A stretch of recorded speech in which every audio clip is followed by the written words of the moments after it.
ሶስት የዓለማት ገዢ በይሁዳ ገዢ ፊት።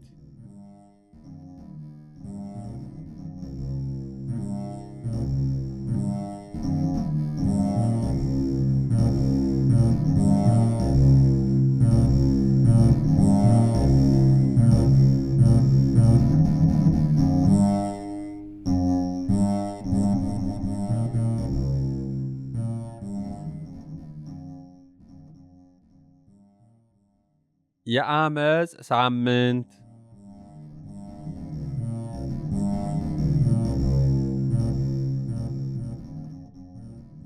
የይሁዳና የሰማርያ ገዥ ጴንጤናዊው ጲላጦስ ለፋሲካ በዓል ለአሕዛብ ገዢዎች የምትመች መኖሪያ የሆነችውን ቂሳርያን ትቶ ወደ ኢየሩሳሌም ከተማ መጥቷል። ይህ አሕዛባዊ ገዢ ወደ ኢየሩሳሌም የመጣው እንደ እስራኤላውያን የፋሲካን በዓል ሊያከብር አይደለም።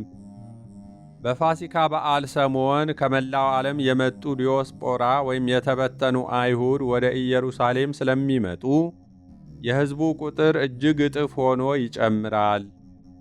እስራኤል ከግብፅ ባርነት ነፃ የወጡበትን በዓል በሚያከብሩበት በዚህ ሳምንት የሕዝቡ ብዛት ተጨምሮ ብሔራዊ ስሜታቸውን ስለሚያነቃቃው ሳምንቱን ከመቼውም ጊዜ በላይ በገዢዎቻቸው ሮማውያን ላይ ለማመጽ ሰበብ የሚፈልጉበት ሳምንት ያደርገዋል። ይህች አስጨናቂ ሳምንት እስከምታልፍ ድረስ ጲላጦስም ምቹ መኖሪያውን ትቶ ከነወታደሮቹ በኢየሩሳሌም ይሰፍራል። እያንዳንዷን እንቅስቃሴ በንቃት ይከታተላል። ማንኛውንም የሕዝቡን ቁጣ ሊቀሰቅስ የሚችል ነገር ላለማድረግ ይጠነቀቃል። የወደዱትን እስረኛ እስከ መፍታት ድረስ ደርሶ የሕዝቡን ፍላጎት ይጠብቃል። የሚያበሳጨው ነገር ቢኖር እንኳን በሌላ ጊዜ ለመበቀል በልቡ እየዛተም ቢሆን ሳምንቷ እስከምታልፍ ድረስ ትንፋሹን ሰብስቦ በትዕግስት ያልፋል።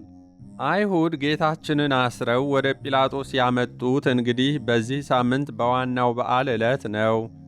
ከመቼውም ጊዜ በላይ ተሰሚነታቸው በሚያይልበት በዚህ ሳምንት ለመጠቀም ቆርጠው ተነስተዋል።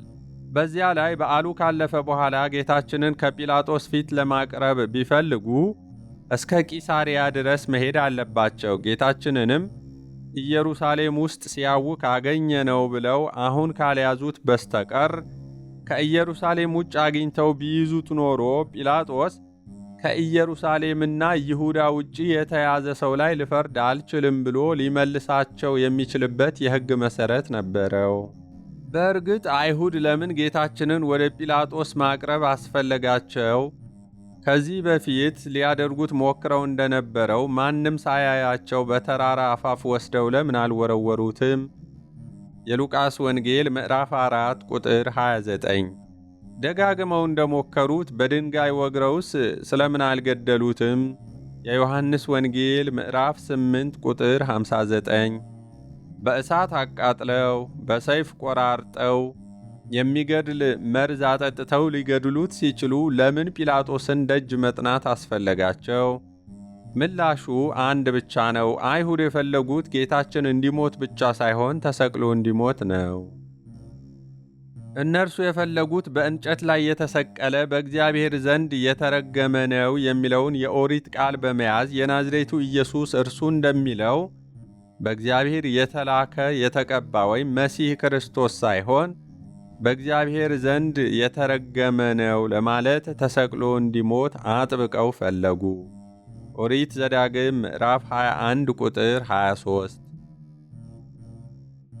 ሮማውያን የሚሰቅሉትን ሰው ምን ያህል እርቃኑን እንደሚያዋርዱት አይሁድ በተግባር አይተው ስለሚያውቁ ጌታችን በዚህ በአሰቃቂ አሟሟት እንዲሞትና እውነት እርሱ ክርስቶስ የእግዚአብሔር ልጅ ቢሆን ኖሮ ይህ ሁሉ መከራ ደርሶበት ይሰቀል ነበር እያሉ እንደማስረጃ በማቅረብ ክርስቶስ አይደለም ለማለትና ክርስቲያኖችንም ለበዓል በመጣው ሕዝብ ፊት በጌታ መሰቀል ለማሸማቀቅ ነበር። እነርሱ ለማሸማቀቅ ብለው እንዲሰቀል ቢያደርጉም እኛ ግን በመሰቀሉ አፍረን አናውቅም። የተሰቀለውን ክርስቶስን እንሰብካለን። መመካት ቢያስፈልግም ከጌታዬ ከኢየሱስ ክርስቶስ መስቀል በቀር ሌላ ትምክህት ከኔ ይራቅ እያልን እንድናፍር ባዘጋጁት የጌታችን መስቀል እንመካበታለን። ገላትያ ምዕራፍ 16 ቁጥር 14። አንደኛ ቆሮንቶስ ምዕራፍ 1 ቁጥር 23። ሌላው ጥያቄ የካህናት አለቆችና ፈሪሳውያን ዓላማቸው ጌታችንን መስቀል ከሆነ ስለምን ወደ ጲላጦስ ይዘውት መምጣት አስፈለጋቸው? ራሳቸው ወስደው አይሰቅሉትም ነበርን? የሚለው ነው። አይሁድ በሮማውያን ቅኝ አገዛዝ ስር ከሆኑ በኋላ ማንኛውንም አይነት የሞት ፍርድ በዜጎቻቸው ላይ ያለ ሮም ፈቃድ የመወሰን መብት የላቸውም ነበር። ጲላጦስ ጌታችንን ይዘው ገና ሲመጡ እናንተ ወስዳችሁ እንደ ሕጋችሁ ፍረዱበት ባለ ጊዜ ለእኛስ ማንንም ልንገር አልተፈቀደልንም ያሉት ለዚህ ነበር። የዮሐንስ ወንጌል ምዕራፍ 18 ቁጥር 31። በሌላ ቋንቋ እኛ የምንፈልገው በሕግ የተፈቀደልንን ታናሽ ቅጣት ልንቀጣው አይደለም፣ እንዲገደል ነው እንጂ ማለታቸው ነበር። ስለዚህ ወደ ጲላጦስ የመጡት ጌታችንን ለመስቀል የግድ የሮማዊው ገዥ ይሁንታና አስፈጻሚነት ስለሚያስፈልግ ነው። ጴንጤናዊው ጲላጦስ ይሁዳ በንጉሥ መተዳደሯን አቁማ የሮም አውራጃ ከሆነችበት ከንጉሥ አርኬላዎስ መውረድ በኋላ በይሁዳና በሰማርያ ሀገረ ገዥ ሆኖ ለ6ኛ ጊዜ የተሾመ የቄሳር እንደራሴ ነው። የአይሁድ ታሪክ ጸሐፊው ዮሴፍ እንደሚገልጸው ጲላጦስ ከአይሁድ ጋር የጎሪጥ መተያየት የጀመረው ገና በቄሳር ተሾሞ እንደመጣ ነበር። ሮማውያን ገዢዎች ምንም እንኳን የይሁዳ ገዥ እንደመሆናቸው መኖሪያቸው ሊሆን የሚገባው በኢየሩሳሌም ቢሆንም ኢየሩሳሌም መንፈሳዊት ከተማ በመሆኗ ለአሕዛባውያን ኗኗራቸውና የምቾት ሕይወታቸው ስለማትስማማ የሚኖሩት በቄሳር ስም በምትጠራው የቂሳሪያ ከተማ ነበር። ከዚህ ባሻገር ሮማውያን ምንም እንኳን ገዥነታቸውን ቢያስከብሩም የኢየሩሳሌምንና የቤተ መቅደሱን ክብር ባለመንካት የሕዝቡን ስሜት ለመጠበቅ ይሞክሩ ነበር። ለዚህ ማሳያ የሚሆነን ሊቃነ ካህናቱ ምንም እንኳ የሞት ፍርድ የመፍረድ ሥልጣናቸው የተገፈፈ ቢሆንም መግባት ወደማይፈቀድበት ወደ ቤተ መቅደሱ በድፍረት የገባን ማንኛውንም ሰው ሌላው ቀርቶ ሮማዊ እንኳ ቢሆን እንዲገድሉ ሥልጣን ተሰጥቷቸው ነበር። በኢየሩሳሌምና በቤተ መቅደሱ ዙሪያም ማንኛውም የሮማውያን አርማና የጣዖታት ምስል እንዳይገባ በማድረግ ሮማውያን የእስራኤላውያንን ሕሊና ለመጠበቅ ሞክረው ነበር። ይህ ግን ጲላጦስን አይመለከትም። ጲላጦስ ወደ ኢየሩሳሌም ለመጀመሪያ ጊዜ ወታደሮቹን ይዞ የገባው ሕዝቡ በተኛበት በእኩለ ሌሊት ነበር። ወታደሮቹን የጢባሪዮስ ቄሳርን ምስል የያዘ ጋሻና አርማ ይዞ ወደ ቅድስቲቱ ከተማ በመግባት በዋና ዋና አደባባዮች ላይና በቤተ መቅደሱ መግቢያም ጭምር እንዲሰቀል አደረገ። ይህ ሁሉ ሲከናወን ሀገር ሰላም ብለው የተኙት አይሁድ ከእንቅልፋቸው ነቅተው ኢየሩሳሌም በአሕዛብ ምስሎች ተሞልታ ሲያዩ በታላቅ ቁጣ ነደዱ። የልቡን አድርሶ ወደ መኖሪያው የተመለሰውን ጲላጦስን ለመቃወም እጅግ ብዙ ሕዝብ ወደ ቂሳርያ ጎረፈ። በመኖሪያ ቤቱ ዙሪያ ተሰባስበው ቢጮሁበትም ለእርሱ ግን ጩኸታቸው መዝናኛ ሆነለት። አይሁድ ገዢው እንደማይበገር ሲያዩ ቀስ በቀስ ከጩኸት ወደ ልመና ተሸጋገሩ። እርሱ ግን በፍጥነት ቂሳርያን ለቀው ካልተመለሱ ሁሉንም እንደሚጨርሳቸው ዛተ።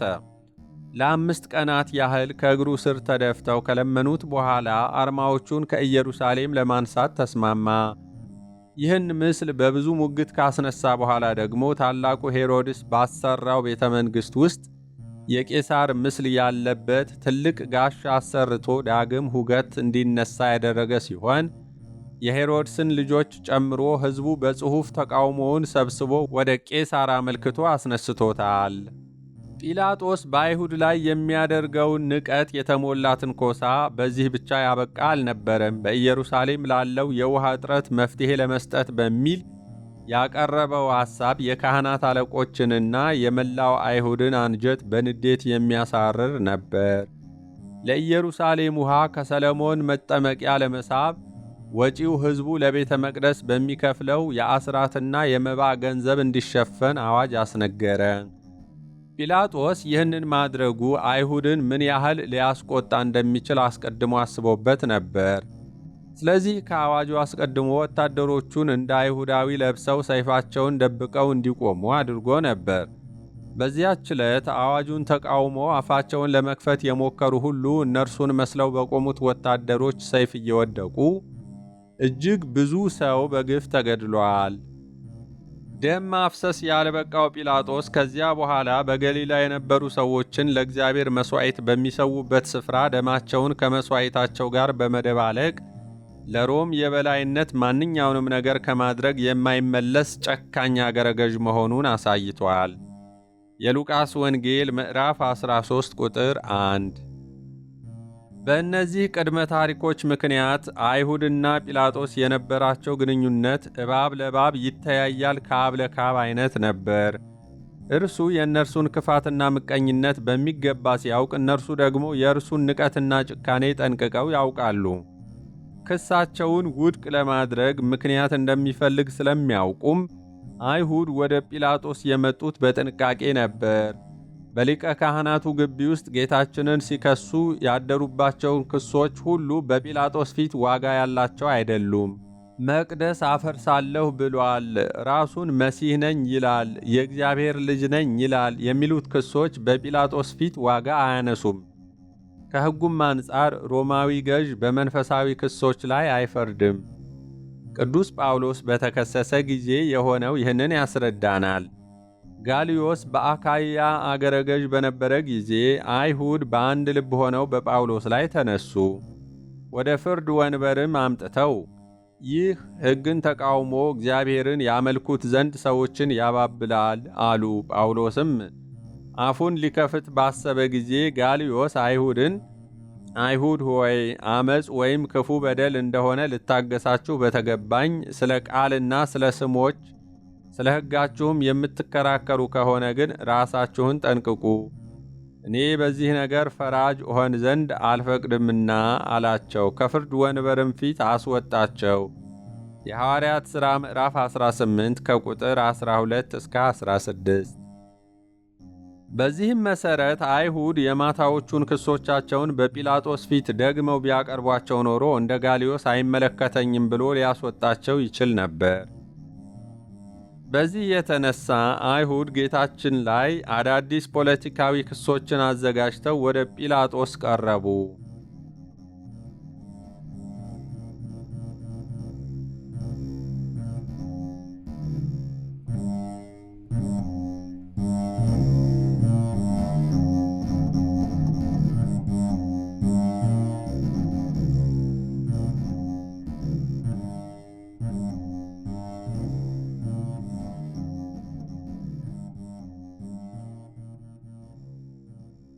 በጴንጤናዊው በጲላጦስ ዘመን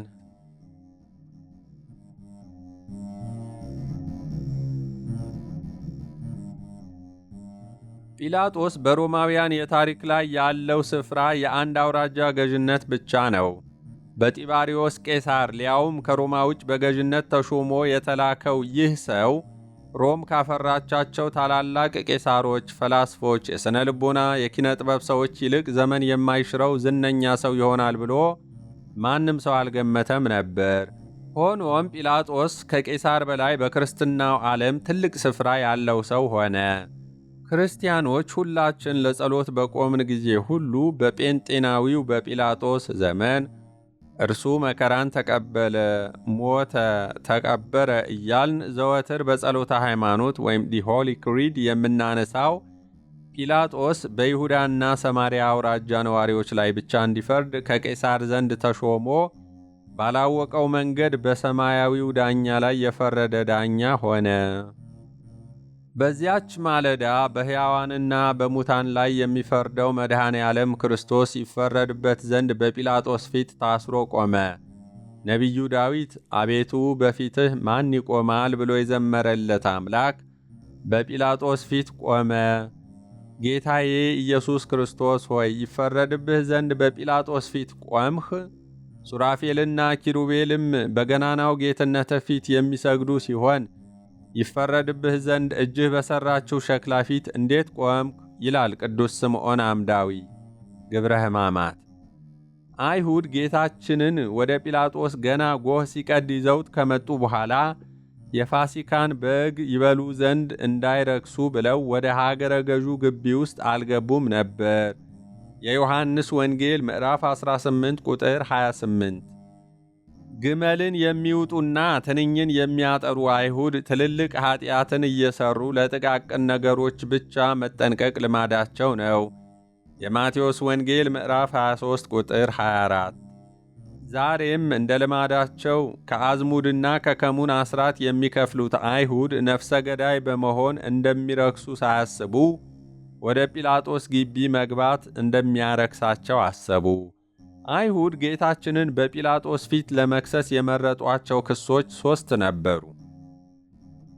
ይህ ሕዝባችንን ሲያጣምም፣ ለቄሳርም ግብር እንዳይሰጥ ሲከለክል፣ ደግሞም እኔ ክርስቶስ ንጉሥ ነኝ ሲል አገኘነው የሚሉ ናቸው። የሉቃስ ወንጌል ምዕራፍ 23 ቁጥር 2። አይሁድ ያቀረቧቸው ክሶች በተለይም እኔ ንጉሥ ነኝ ማለትና ለቄሳር ግብር እንዳይከፈል መከልከል ያለምንም ቅድመ ሁኔታ የሞት ፍርድ የሚያሰጥ ጥፋት መሆኑን ጠንቅቀው ያውቃሉ። በተለይም በዜና አይሁድ እንደተመዘገበው በጲላጦስና ከእርሱ በፊት በተነሱ ሀገረ ገዦች ዘመን እኔ ንጉሥ ነኝ ብለው የተነሱና ሕዝቡንም በቄሳር ላይ ያሳመጹ በርካታ ሰዎች በሞት እንደተቀጡ ስለሚያውቁ ለጲላጦስ የማያወላዳ ክስ እንዳቀረቡለት እርግጠኞች ነበሩ። አይሁድ ጲላጦስን ያወቁትን ያህል ጲላጦስም አይሁድን በሚገባ ያውቃቸዋልና በጠዋት እንቅልፍ አጥተው በበዓል ቀን የፋሲካን በግ እንኳን ሳይበሉ አንድን ናዝራዊ አስረው የመጡት ለቅኝ ገዢያቸው ጢባሪዎስ ቄሳር ክብር ተቆርቁረው ግብር ለምን አልተከፈለውም ብለው አስበው እንዳልነበረና ጌታን በቅንዓት አሳልፈው እንደሰጡት ያውቅ ነበር። የማቴዎስ ወንጌል ምዕራፍ 27 ቁጥር 18። አይሁድ ጌታችንን የከሰሱባቸው ክሶችን አንድ በአንድ እንመልከታቸው። የመጀመሪያው ክስ በምንም መለኪያ ለመመዘን የሚያስቸግረውና ለምርመራ አመቺ ያልሆነው ሕዝባችንን ያጣምማል የሚለው ክስ ነው። ይህ ክስ ቅንዓታቸውን በግልጥ ላለመናገር ያነሱት ነው እንጂ እነሆ ዓለሙ ሁሉ ተከትሎት ሄዷል ብለው የተበሳጩት ብስጭት ወደ ክስ ተቀይሮ ነው። የዮሐንስ ወንጌል ምዕራፍ 12 ቁጥር 19። ለዚህ ያልተጨበጠ ክስ መልስ ለመስጠት ያስቸግራል። ሆኖም ከሕዝቡ መካከል ጌታን ለምን እንደተከተሉት ተጠርተው ቢጠየቁ ኖሮ ያደረግሁትን ሁሉ የነገረኝን ሰው ኑና እዩ የሚሉ ሴቶች፣ እንደዚህ ሰው ማንም ከቶ አልተናገረም የሚሉ ተማሪዎች፣ ኃጢአተኛ መሆኑን አላውቅም፣ ዕውር እንደነበርሁ አሁንም እንዳይ ይህን አንድ ነገር አውቃለሁ ብለው የሚናገሩ አይናማዎች አይጠፉም ነበር። የዮሐንስ ወንጌል ምዕራፍ 4 ቁጥር 29፣ ምዕራፍ 7 ቁጥር 46፣ ምዕራፍ 9 ቁጥር 25። በጌታችን ላይ የተነሳው ሁለተኛው ክስ ለቄሳር ግብር እንዳይሰጥ ይከለክላል የሚል ነው። ይህን ርዕሰ ጉዳይ በጌታችን ላይ ሲያነሱ የመጀመሪያ ጊዜያቸው አልነበረም። በአንድ ወቅት ፈሪሳውያን እንዴት አድርገው በነገር እንደሚያጠምዱት ተማከሩ። ራሳቸው ቢሄዱ እንዳይጠረጠር በማለት የእነርሱ ደቀ መዛሙርት የሆኑ የሄሮድስ ወገኖችን መልእክተኛ አድርገው ላኩበት። መልእክተኞቹ የሐሰት ትሕትና ተላብሰው ከንቱ ውዳሴን በማስቀደም ጌታችንን ለማጥመድ ቀረቡ። መምህር ሆይ እውነተኛ እንደሆንህ በእውነትም የእግዚአብሔርን መንገድ እንድታስተምር እናውቃለን።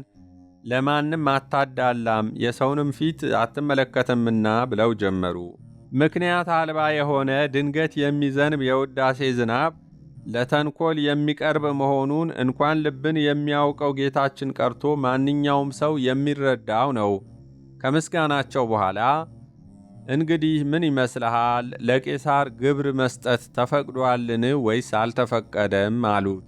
የማቴዎስ ወንጌል ምዕራፍ 22 ቁጥር 16። ቅዱስ ሳዊሮስ ዘአንጾኪያ እንዳብራራው ይህንን ጥያቄ የጠየቁት ጌታችንን ከሁለት ወጥመዶች በአንዱ ውስጥ ለመክተት አቅደው ነበር። አዎን ለቄሳር ግብር መክፈል ይገባል ብሎ ከመለሰ ከሙሴ ሕግና ለእግዚአብሔር ከመገዛት ወጥተን ለአሕዛብ ሕግ እንድንገዛ ያስተምራል። ወደ ባዕድ ኃይልና ወደ ባዕዳን ዘር እያስኮበለለን ነው ብለው ለሙሴ ሕግ በሚቆረቆሩትና ጥያቄውን ሲጠይቁ ቆመው በሚሰሙት በሕዝቡ ዘንድ ሊያስጠሉት ይችላሉ። ለቄሳር ግብር አትክፈሉ ካለ ደግሞ ለሮም ባለሥልጣናት አይገዛም ብለው ራሳቸው የሄሮድስ ወገኖች አስረው ወስደው ለሮማውያን ሊሰጡት ይችላሉ። የሰውን ልብ የሚያውቀው ጌታችን ከፈሪሳውያን ተልከው ለመጡት ሰዎች መልስ ከመስጠቱ በፊት እናንተ ግብዞች ስለምን ትፈትኑኛላችሁ በማለት ጥያቄውን የጠየቁት ለወጥመድ መሆኑን እንዳወቀባቸው ነገራቸው።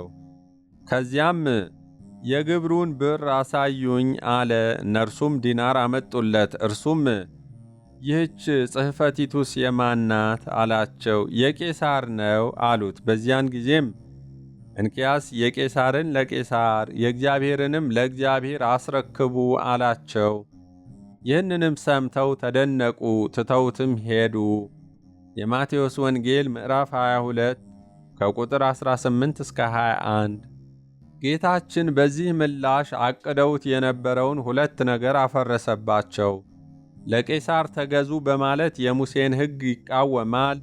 እግዚአብሔርን ትታችሁ ለአሕዛብ ተገዙ ይላል ለማለት አሰፍስፈው ቢጠብቁም ጽሕፈቲቱ የማናት ብሎ በመጠየቁ ራሳቸው በሚሰጠው መልስ ላይ ተሳታፊ እንዲሆኑና ለእርሱ ድምዳሜ መነሻውን ወይም ፕሪሚሲስ እንዲናገሩ አደረጋቸው። በዚህም ምክንያት ለቄሳር ግብር ክፈሉ አለ ብለው ቢናገሩ እናንተስ ቀድማችሁ ዲናሩ የቄሳር ነው ስትሉ አልነበረምን ያሰኝባቸዋል። ከእግዚአብሔር ጋር አጣላን እንዳይሉ ደግሞ የቄሳርን ለቄሳር ስትሰጡ የእግዚአብሔርን ለእግዚአብሔር ስጡ በማለት የእግዚአብሔር ገንዘብ የሆነውንና እግዚአብሔር በአርአያው ፈጥሮ እንደ ሳንቲሙ አምላካዊ መልኩን የቀረጸበትን ሰውነታቸውን ለእግዚአብሔር እንዲያስረክቡ ጨምሮ ነገራቸው። በእርግጥም እኛ የሰው ልጆች ሁላችንም እግዚአብሔር መልኩን የሳለብን ገንዘቦቹ ነን።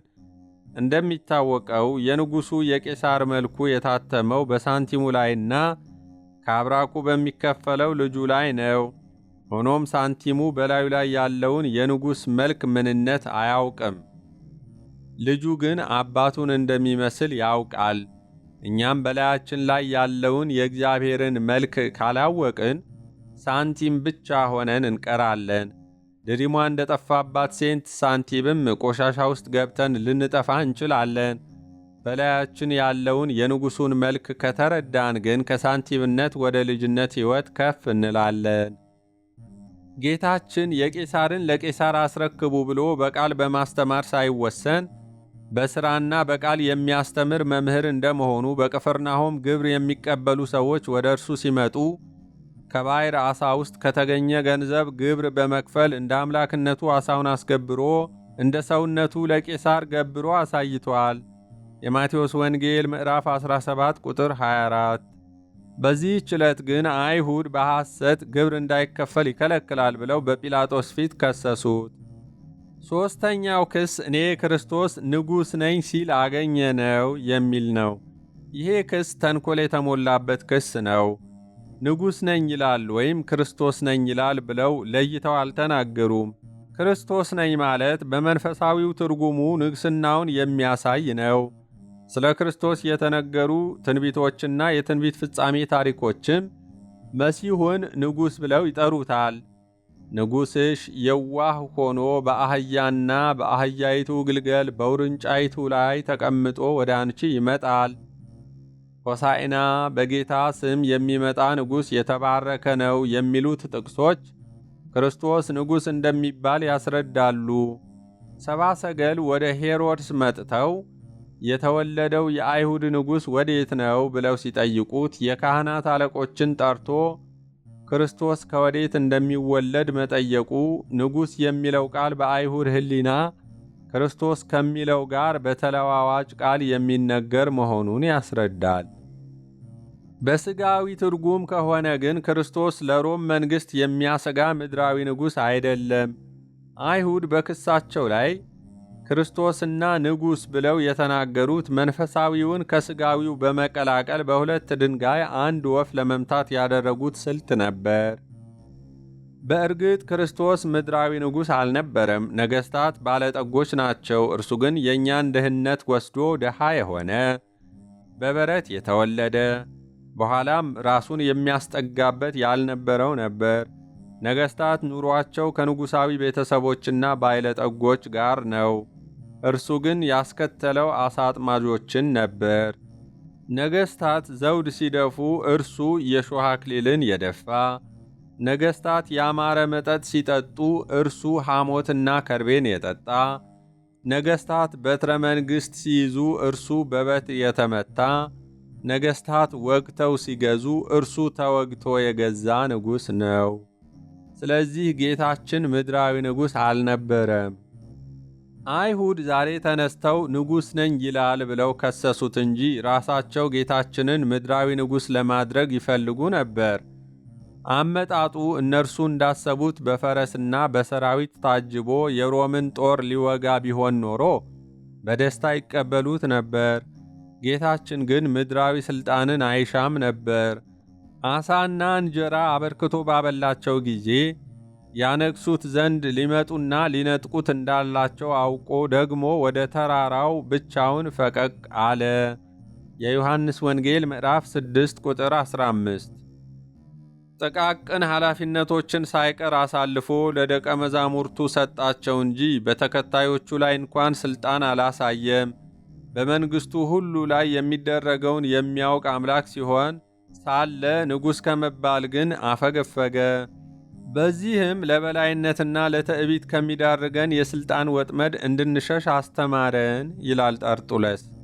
አይሁድ ግን በግድ እናንግስህ ሲሉት የነበሩትንና ከምድራዊ ሥልጣን የሸሸውን ጌታ ንጉሥ ነኝ ይላል ብለው ከሰሱት።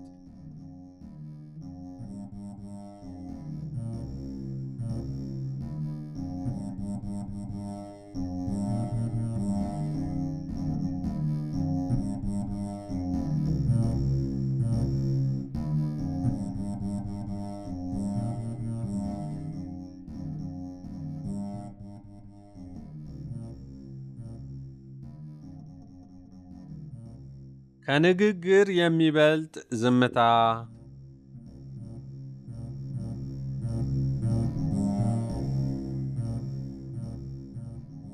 ከመቀየም ይልቅ የዋህነትን የምትወድ ጌታዬ ኢየሱስ ክርስቶስ ሆይ የትዕግሥትህን መጠኑን አውቀው ዘንድ የአፍ መዝጊያ ቁልፍ የሆነች ዝምታን ስጠኝ ይላሉ የመልክዓ ኢየሱስ ደራሲ። ጌታችን አይሁድ በሐሰት ክሶች ደጋግመው ሲከሱት፣ ሲሰድቡት፣ ሲዘብቱበት የታገሰውን የትዕግሥቱን መጠን እንዴት ልንረዳው እንችላለን? ባላጠፋኸው ስትከሰስ ያላደረግከውን አድርገሃል እየተባለ ለሞት በሚያደርስ ክስ ስትወቀስ በዝምታ መሸከም እጅግ ከባድ ነው። እናም በብስጭትና በምሬት ራስህን ለመከላከል መሞከርህ አይቀርም። ምናልባትም ከመናገር አልፈህ ከሳሾችህን የሚሰድቡህን የሚተፉብህን ሁሉ መሬት ተሰንጥቃ እንድትውጣቸው ማድረግ ብትችል ከማድረግ አትመለስም። ጌታችን ግን ሁሉን ማድረግ ሲቻለው በዝምታ ተቀበለ። ይህን ያህል ዝምታ እንደምን ያለ ዝምታ ነው? ይህን ያህል ትዕግስት እንደምን ያለ ትዕግስት ነው እያልን በቅዳሴያችን ከማድነቅ በቀር ምን ልንል እንችላለን? የጌታችን ዝምታ ከአይሁድ ንግግር ይልቅ የጲላጦስን ልብ ገዛው። የእግዚአብሔር ድካም ከሰው ይበረታልና። የጌታችን ትዕግስት ጲላጦስን አስጨነቀው። አንደኛ ቆሮንቶስ ምዕራፍ 1 ቁጥር 25። እንደ ሌሎች ተከሳሾች ሕይወቱን ለማዳን በገዢው ፊት በእንባ የማይማጸን፣ ክሶቹን ለማስተባበል የማይሞክር፣ ከሳሾቹን መልሶ እየከሰሰ ራሱን ነፃ ለማውጣት የማይፍጨረጨር፣ በሰንሰለት ታስሮ እየተጎተተ እንኳን ከሚጎትቱት ጋር የማይታገል፣ ሞት ሊያስፈርድበት በሚችል የፍርድ ወንበር ፊት ቀርቦ በፍጹም እርጋታና ሰላም የሚቆም ተከሳሽ ከጌታ በቀር አይቶ የማያውቀው ጲላጦስ ከሊቃነ ካህናቱ ጩኸት በላይ በናዝራዊው ዝምታ ተማረከ። የማቴዎስ ወንጌል ምዕራፍ 15 ከቁጥር 4 እስከ 5። ጲላጦስ ከግቢ ውጭ ቆመው የሚጮኹትን አይሁድ ወደ ጎን ትቶ ጌታችንን ለብቻው መረመረው። ጲላጦስም እንደገና ወደ ገዡ ግቢ ገባና ኢየሱስን ጠርቶ የአይሁድ ንጉሥ አንተ ነህን? አለው። ኢየሱስም መልሶ አንተ ይህን የምትለው ከራስህ ነውን? ወይስ ሌሎች ስለ እኔ ነገሩህን? አለው። የዮሐንስ ወንጌል ምዕራፍ 18 ከቁጥር 32 እስከ 33። ለመናገርም ጊዜ ያለውና ጌታችን መልስ ሰጠ። ምላሹ ግን ጥያቄ ነበር። ንጉሥ ነህ ወይ ብለህ የጠየቅኸኝ ከራስህ ነው ወይስ እነርሱ ስለነገሩህ ነው? የጌታችን መልስ ከላይ ሲታይ እንዴት እንዲህ ይላል የሚያሰኝ ሊመስል ይችል ይሆናል። ሆኖም ጌታችን ይህንን ያለው የጲላጦስ ጥያቄ ሁለት መልስ ያለው ስለሆነ ነው።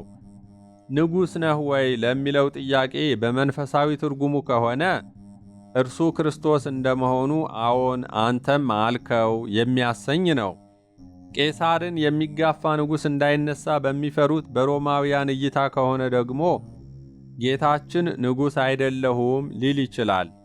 ጲላጦስ በጠየቀው ጊዜ ይህን የምትለው ከራስህ ነውን ወይስ ሌሎች ስለ እኔ ነገሩህን ማለቱ ጥያቄው ከራስህ የመጣ ከሆነ ንጉሥ አይደለሁም እንድልህ፣ አይሁድ የነገሩህን ብቻ ይዘህ ከሆነ ደግሞ መሲሁ ንጉሥ እኔ ነኝ ብዬ ለይቼ እመልስልህ ዘንድ የጥያቄህን መነሻ ንገረኝ እንደማለት ነው።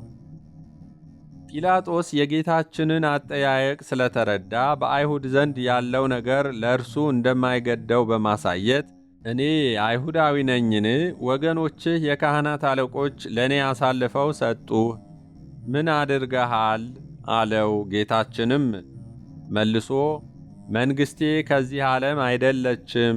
መንግሥቴስ ከዚህ ዓለም ብትሆን ወደ አይሁድ እንዳልሰጥ ሎሌዎቼ ይዋጉልኝ ነበር። አሁን ግን መንግሥቴ ከዚህ አይደለችም አለው። የዮሐንስ ወንጌል ምዕራፍ 18 ቁጥር 32። ጌታችን በዚህ መልሱ ሰማያዊ ንግሥናውንም ምድራዊ ሥልጣንን የሚፈልግ ንጉሥ አለመሆኑንም በአንድ ላይ አስረዳ።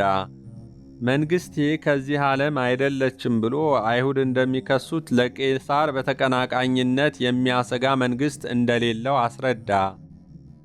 ይህም መልስ የጲላጦስን ልብ የሚያሳርፍ ነው። ምክንያቱም የሀገረ ገዢው ዋነኛ ጭንቀትና ኃላፊነት የቄሳር ሥልጣን እንዳይነካ ማድረግ ላይ ብቻ ነው። መንግሥቴ የሚለው ቃል ደግሞ የክርስቶስን ንጉሥነት ያሳያል። የቤተ ክርስቲያን ታሪክ ጸሐፊው አውሳቢዮስ ዘቂሳርያ እንዳለው የክርስቶስ መንግሥቱ በምድራዊ ሕግጋት የማይወሰን በአምላካዊና ሰማያዊ ትምህርቱ ነፍሳትን ብሩህ ስላደረገ ብቻ በዓለም ሁሉ የተስፋፋ መንግሥት ነው። በዚህም መሠረት መንግሥቱ ተብለን የተጠራነው በስሙ አምነው የተከተሉት ሐዋርያት፣ በእነርሱ መሠረትነት የተመሠረተችው ቤተ ክርስቲያንና በስሙ ያመንን እኛ ክርስቲያኖች ነን። መንግሥቱ የተባልነው በእርሱ ያመንን እኛ ክርስቲያኖች ከሆንን መንግሥቴ ከዚህ ዓለም አይደለችም የሚለው ቃልስ እንዴት ይታያል? እኛ ያለነው በዚህ ዓለም አይደለምን? የሚል ጥያቄ ማስከተሉ አይቀርም። ጌታችን መንግሥቴ ከዚህ ዓለም አይደለችም አለ እንጂ በዚህ ዓለም አይደለችም አላለም። በስሙ የምታምን ቤተ ክርስቲያንና ክርስቲያኖች ሁሉ በዓለም ናቸው እንጂ ከዓለም አይደሉም። ጌታችን ስለ መጀመሪያዎቹ ክርስቲያኖች ስለ ሐዋርያቱ ሲመሰክር እኔ ከዓለም እንዳይደለሁ ከዓለም አይደሉምና ዓለም ጠላቸው በማለት ተናግሯል። የዮሐንስ ወንጌል ምዕራፍ 17 ቁጥር 14። የሚያምን ሰው አድራሻው በዚህ ዓለም መሆኑ ችግር የለውም። ከዓለም ከሆነ ግን ችግር አለው። ክርስቲያኖች በዓለም እየኖሩ ከዓለም ያልሆኑ፣ ዓለም ያልተገባቸው፣ ምድራዊ ሲሆኑ ሰማያውያን ናቸው። ዕብራውያን ምዕራፍ 11 ቁጥር 38። ከእግዚአብሔር መንግሥት ውጪ የሚያደርገንም በዓለም መሆናችን ሳይሆን ከዓለም መሆናችን ነው። ልንጸልይ የሚገባውም ከዓለም ክፋት እንዲጠብቀን እንጂ ከዓለም እንዲያወጣን አይደለም። ጌታችን በመጨረሻዎቹ ቀናት በጸለየው ታላቁ ጸሎት ላይ ከክፉ እንድትጠብቃቸው እንጂ ከዓለም እንድታወጣቸው አልለምንም ያለው ስለዚህ ነው። የማቴዎስ ወንጌል ምዕራፍ 17 ቁጥር 15። ጲላጦስ ከዚህ ምላሽ ክርስቶስ እንደተከሰሰው ቄሳርን የሚቀናቀን ንጉሥ አለመሆኑን ቢረዳም መንግሥቴ የሚለው ንግግር የተፈራው አይነትም ባይሆን ክርስቶስ ንጉሥ እንደሆነ የሚያመለክት ስለሆነበት እንኪያስ መንግሥትህ ከዚህ ዓለም አይደለችም እንጂ እንግዲያ ንጉሥ ነህን? አለው። ኢየሱስም መልሶ እኔ ንጉሥ እንደሆንሁ አንተ ትላለህ። እኔ ለእውነት ልመሰክር ስለዚህ ተወልጃለሁ፣ ስለዚህ ወደ ዓለም መጥቻለሁ። ከእውነት የሆነ ሁሉ ድምፄን ይሰማል አለው። የዮሐንስ ወንጌል ምዕራፍ 18 ቁጥር 37። ጌታችን ቅድመ ዓለም ከአብ የተወለደውን ልደት ሳይሆን ከእመቤታችን የተወለደውን ዳህራዊ ልደቱን በማመልከት ስለ እውነት ልመሰክር ስለዚህ ተወልጃለሁ አለ።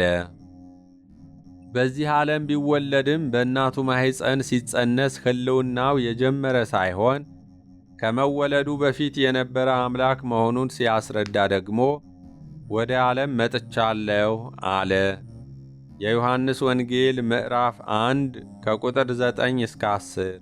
ጲላጦስ በደንዳና ልቡ ይህንን ምስክርነት ሲሰማ እንደማይወድ ስለሚያውቅም ከእውነት የሆነ ሁሉ ድምፄን ይሰማል አለው። ጲላጦስ እውነት የሚለውን ቃል ሲሰማ እውነት ምንድር ነው ብሎ ጠየቀው። ምላሹን ግን ሳይሰማ ወደ ውጭ ወጥቶ ለአይሁድ እኔስ አንዲት በደል ስንኳ አላገኘሁበትም አላቸው። ቅዱስ ዮሐንስ አፈወርቅ ጲላጦስ የጌታችንን መልስ ሳይጠብቅ የወጣው የጠየቀው ጥያቄ ጊዜ የሚያስፈልገው እንደሆነ አውቆ ከአይሁድ እጅ ባስጥለው ይሻላል ብሎ ነው ይላል። ጲላጦስ ሆይ ጥያቄ ጠይቆ መልሱን ሳይሰሙ መውጣት እንዴት ያለ ነገር ነው? ነፃ ላትለቀው ነገር ጥቂት ታግሰህ ብትሰማው ኖሮ ምን አለ? ለነገሩ ቆመህ ብትሰማው ኖሮ እውነት ምንድን ነው ለሚለው ጥያቄ እውነትም ሕይወትም መንገድም እኔ ነኝ ብሎ በመለሰልህ ነበር። የዮሐንስ ወንጌል ምዕራፍ 10 ቁጥር 6። ምስኪኑ ጲላጦስ ለእውነት እውነት ምንድን ነው ብሎ ጠየቀው። ምላሹንም ሳይጠብቅ ወደ ውጪ ወጣ።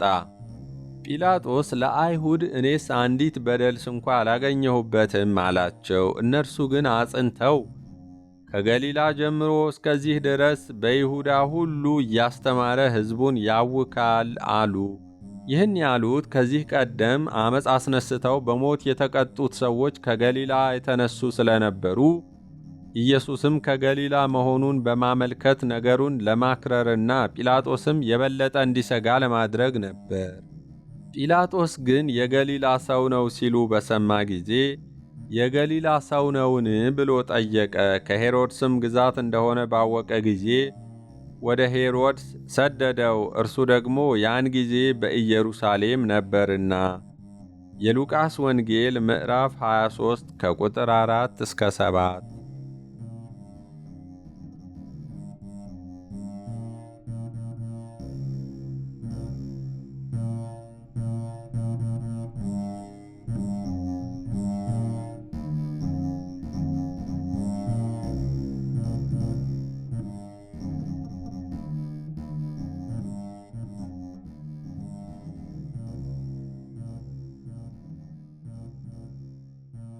የእግዚአብሔር በግ በቀበሮ ፊት።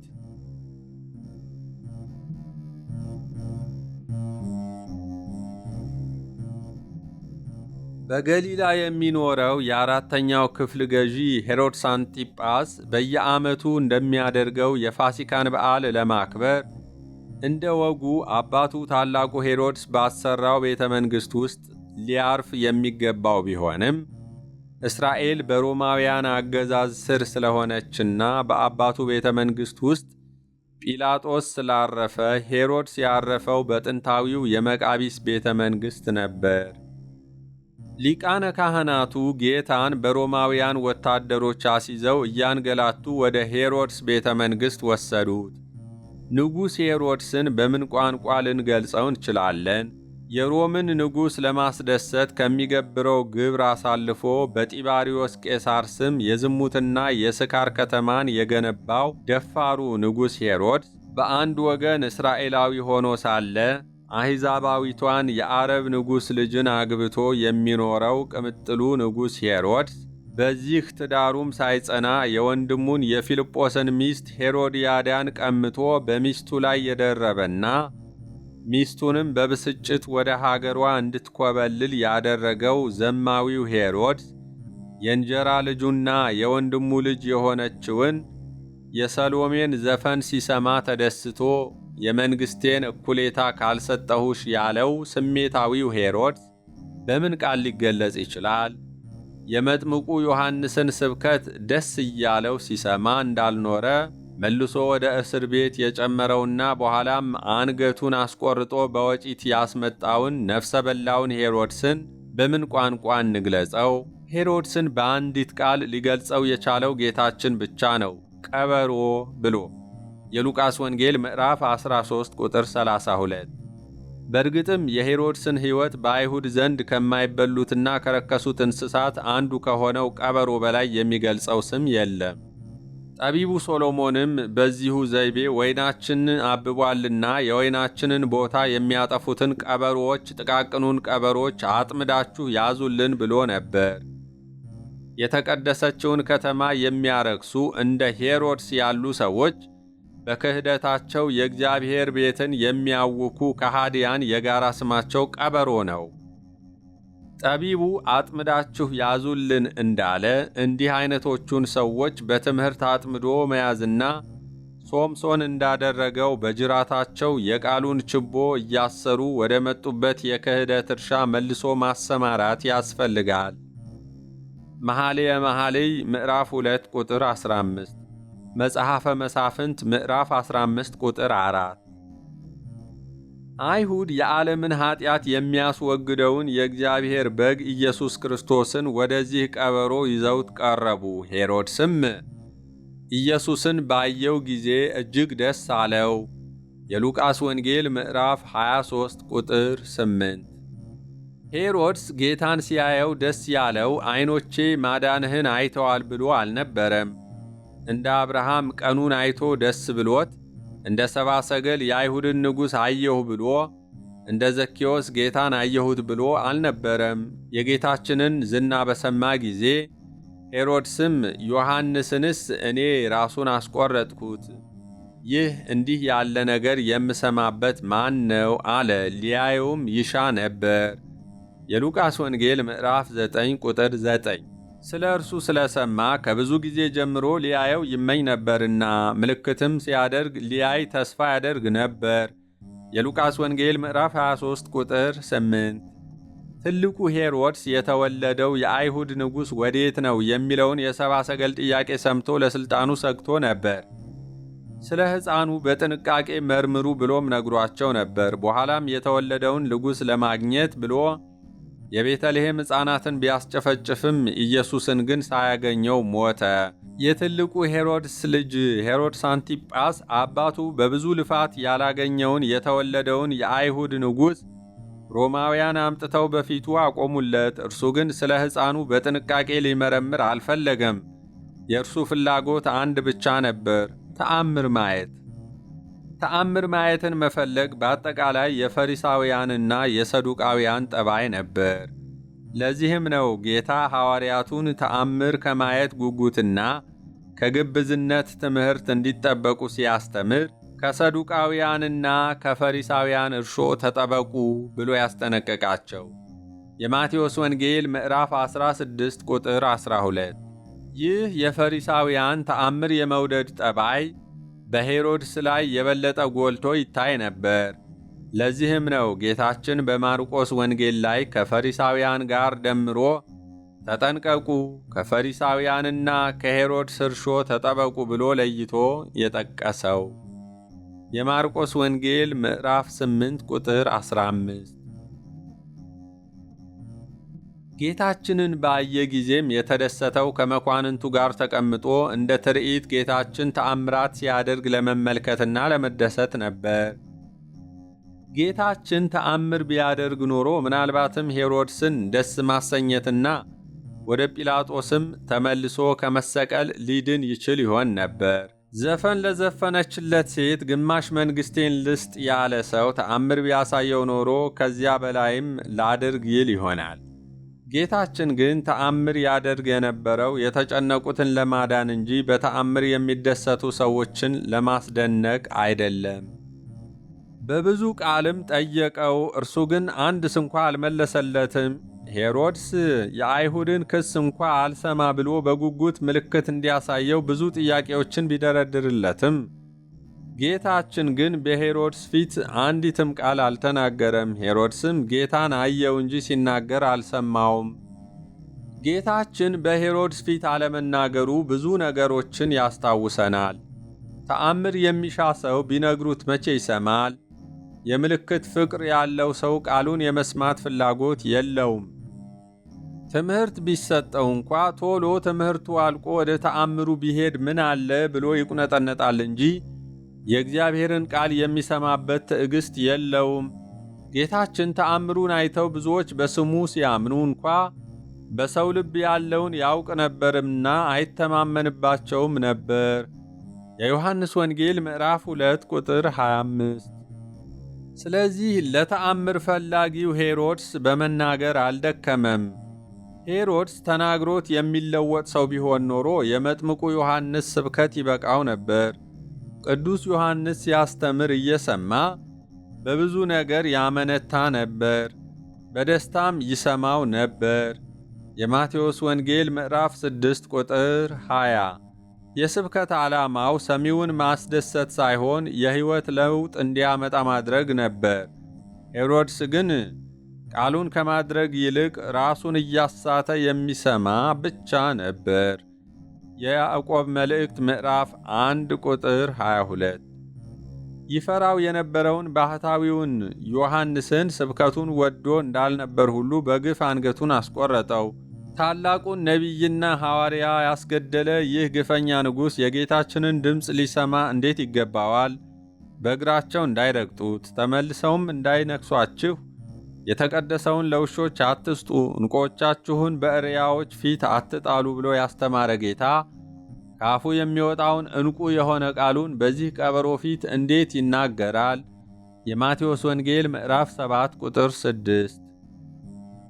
መጥምቁ ዮሐንስ በተገደለ ጊዜ ደቀ መዛሙርቱ በድኑን ቀበሩት። መጥተውም ለኢየሱስ አወሩለት። ኢየሱስም በሰማ ጊዜ ከዚያ ብቻውን ወደ ምድረ በዳ በታንኳ ፈቀቅ አለ። የማቴዎስ ወንጌል ምዕራፍ 14 ከቁጥር 12 እስከ 13። ከማኅፀን ውስጥ ሆኖ የሰገደለት በፊቱ መንገድ የጠረገለት በዮርዳኖስ ባሕር ያጠመቀው ቅዱስ ዮሐንስ እንደሞተ በነገሩት ጊዜ ኢየሱስ ብቻውን ወደ ምድረ በዳ ፈቀቅ አለ። ወላጆቹ በልጅነቱ የሞቱበት የበረሃ ሰው፣ ዘመድ አልባው መናኝ፣ ከአንበጣ በቀር የማይበላው ጦመኛ፣ ከግመል ጠጉር በቀር የማይለብሰው ባሕታዊ ቅዱስ ዮሐንስ እንደ ወንጀለኛ በግፍ መገደሉን ሲሰማ ጌታችን ብቻውን ለመሆን ፈለገ። የምንወደው ሰው መሞቱን ስንሰማ በሐዘን ተሰብረን ወደ መኖሪያ ቤቱ ሄደን ሐዘናችንን እንደምንገልጽ ጌታችንም ቤት የሌለውን የባሕታዊውን ሞት ሲሰማ ዮሐንስ ወደ ኖረበት ወደ ምድረ በዳ ብቻውን ፈቀቅ አለ። ይህ ከሆነ ከ2 ዓመታት በኋላ ጌታ ዮሐንስን በግፍ ባስገደለው በዚህ ጨካኝ ንጉሥ ፊት ተይዞ ሲቀርብ አንድም ቃል አልተናገረም። በምድረ በዳ ይጮህ የነበረውን ሰው ድምፅ የገደለው ሄሮድስ ድምፅን ገድሎ ቃልን ሊሰማ አይገባውምና ጌታችን ምንም አልመለሰለትም። አዋጅ ነጋሪውን መንገድ ጠራጊውን በግፍ ለገደለው ቀበሮ ጌታችን የብፁዓን ጆሮች የሚሰሙትን ድምፁን ሊያሰማው አልወደደም። ዮሐንስ እርሱ ሙሽራ ነው፣ እኔ ሚዜ ነኝ ብሎ አልነበረምን? የዮሐንስ ወንጌል ምዕራፍ 3 ቁጥር 29። ታዲያ ሙሽራ ከሚዜው ገዳይ ጋር እንዴት ይነጋገራል? ሄሮድስ ጌታችን መልስ እንዳልሰጠው ባየ ጊዜ ከሰራዊቱ ጋር ናቀው፣ ዘበተበትም። የጌጥም ልብስ አልብሶ ወደ ጲላጦስ ሰደደው። የሉቃስ ወንጌል ምዕራፍ 23 ቁጥር 11። ሮማውያን ንጉሥ ለመሆን የሚሾሙትን ሰው አስቀድመው ነጭ ልብስ ያለብሱታል። ሥርዓተ ንግሡ ሲፈጸም ደግሞ በነጩ ልብስ ፈንታ ልብሰ መንግሥት ለብሶ ዘውድ ይደፋል። ሄሮድስ ነውር የሌለበትን የእግዚአብሔር በግ ኢየሱስን ነጭ ልብስ ያለበሰው በራሱ መኳንንት ፊት ብቻ ሳይሆን በጲላጦስና ወታደሮቹ ፊትም ጭምር ሳቅ ለመፍጠርና በጌታችን ላይ ለመዘበት ያደረገው ነበር። ለዚህም ቀልድ ምላሽ መስጠታቸውን የምናየው ከነጭ ልብሱ በኋላ ልብሱን ገፈው ቀይ ልብስ በማልበሳቸውና የእሾህ አክሊልን በራሱ ላይ ደፍተው እየሰገዱለት በመዘበታቸው ነው። አትሳቱ፣ እግዚአብሔር አይዘበትበትም ብሎ ከመካከላቸው የሚገስጻቸው የለምና ሄሮድስና ሰራዊቱ በጌታችን ላይ በንቀት ዘበቱበት። ገላትያ ምዕራፍ 6 ቁጥር 7። ሄሮድስ እንዲሳቅለት ብሎ በጌታችን ላይ ተሳለቀ። ባለንበት ዘመን በክርስቶስ ላይና አካሉ በሆነች ቤተ ክርስቲያን ላይ እየቀለዱ እንዲሳቅላቸው የሚጠባበቁ ብዙ ሄሮድሶች በየስፍራው አሉ። ራሳቸው ባይቀልዱም እንደ ሄሮድስ መኳንንት በጌታ ላይ ሲዘበት አብረው በመሳቅ የሚያግዙም ሞልተዋል። ሄሮድስ መልሶ አንተው ፍረድበት ብሎ ጌታን ወደ ጲላጦስ መለሰው። በዚህ መገባበዛቸው ምክንያት ሄሮድስና ጲላጦስ በዚያን ጊዜ እርስ በርሳቸው ወዳጆች ሆኑ። ቀድሞ በመካከላቸው ጥል ነበረና። የሉቃስ ወንጌል ምዕራፍ 23 ቁጥር 12። ጲላጦስ በሄሮድስ ግዛት በገሊላ ሄዶ መሥዋዕት ያቀርቡ የነበሩ ሰዎችን መግደሉ በሁለቱ መካከል ለነበረው መቃቃር አንድ ማሳያ ነበር። የሉቃስ ወንጌል ምዕራፍ 13 ቁጥር 1። በዚህች ዕለተ ዓርብ ግን በጌታችን ምክንያት ታረቁ። በዚህችም በመከራ ቀን የፍቅርና የእርቅ ቀን፣ የይቅርታ ቀን፣ ኃጢአት የሚሰረይበት ቀን፣ የሕይወትና የደህንነት ቀን ናትና ከቀድሞ ጀምሮ ጠብ፣ ክርክር የነበራቸው ጲላጦስና ሄሮድስ ያን ጊዜ ተፋቀሩ። ድርሳነ ማህየዊ ዘረቡ። ቅዱስ ጳውሎስ ዘኢየሩሳሌምም በሰማይና በምድር መካከል ሰላምን የሚመልሰው እርሱ መጀመሪያ በፈረዱበት ሰዎች መካከል ሰላምን ማምጣትን ወደደ። ራሱን እጅ መንሻ አድርጎ በምድር አለቆች ዘንድ ሰላምን አመጣ ይላል።